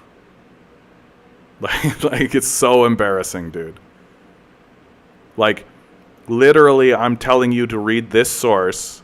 You are providing me a source that I have already read, and then saying I'm brainwashed because I've read your source and reject it. And the reason, one of the reasons why I reject your source is because I've read other sources that you yourself have not read. Like, it's embarrassing what you're doing.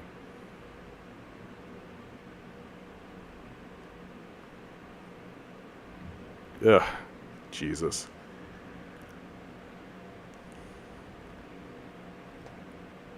I know, that's the best part, man. Like, defending a system that's actually betraying you. Like, that's crazy.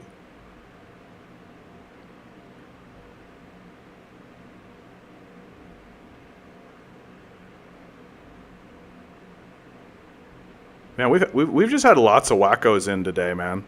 Like, it's been a real wacko kind of a day. Like, The left we have today promotes NATO, imperialistic wars, yeah, thinks that Democrats are left, yeah. No, this is it. This is the decline of Western civilization, right? We're declining.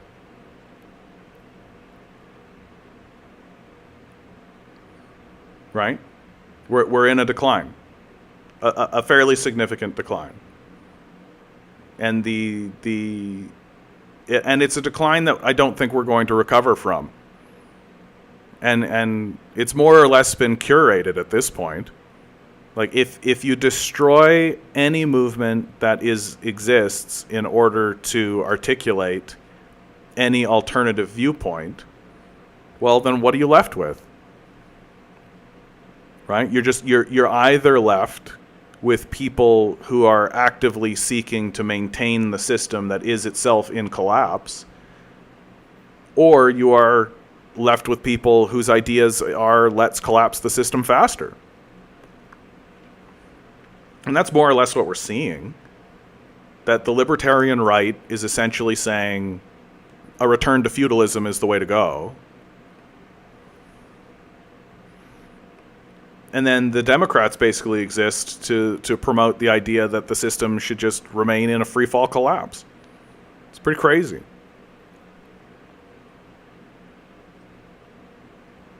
Well, guys, we've reached 9 o'clock. I'm going to call it for the night. Always remember, you guys, each and every one of you is a quantum being, walking around in quantum energy. The billionaire class is spending hundreds of billions of dollars in the hopes you'll never realize it. You'll just stay the good little commodity they need you to be. Revolt. Rebel. Repent. Good luck. We're going to need it.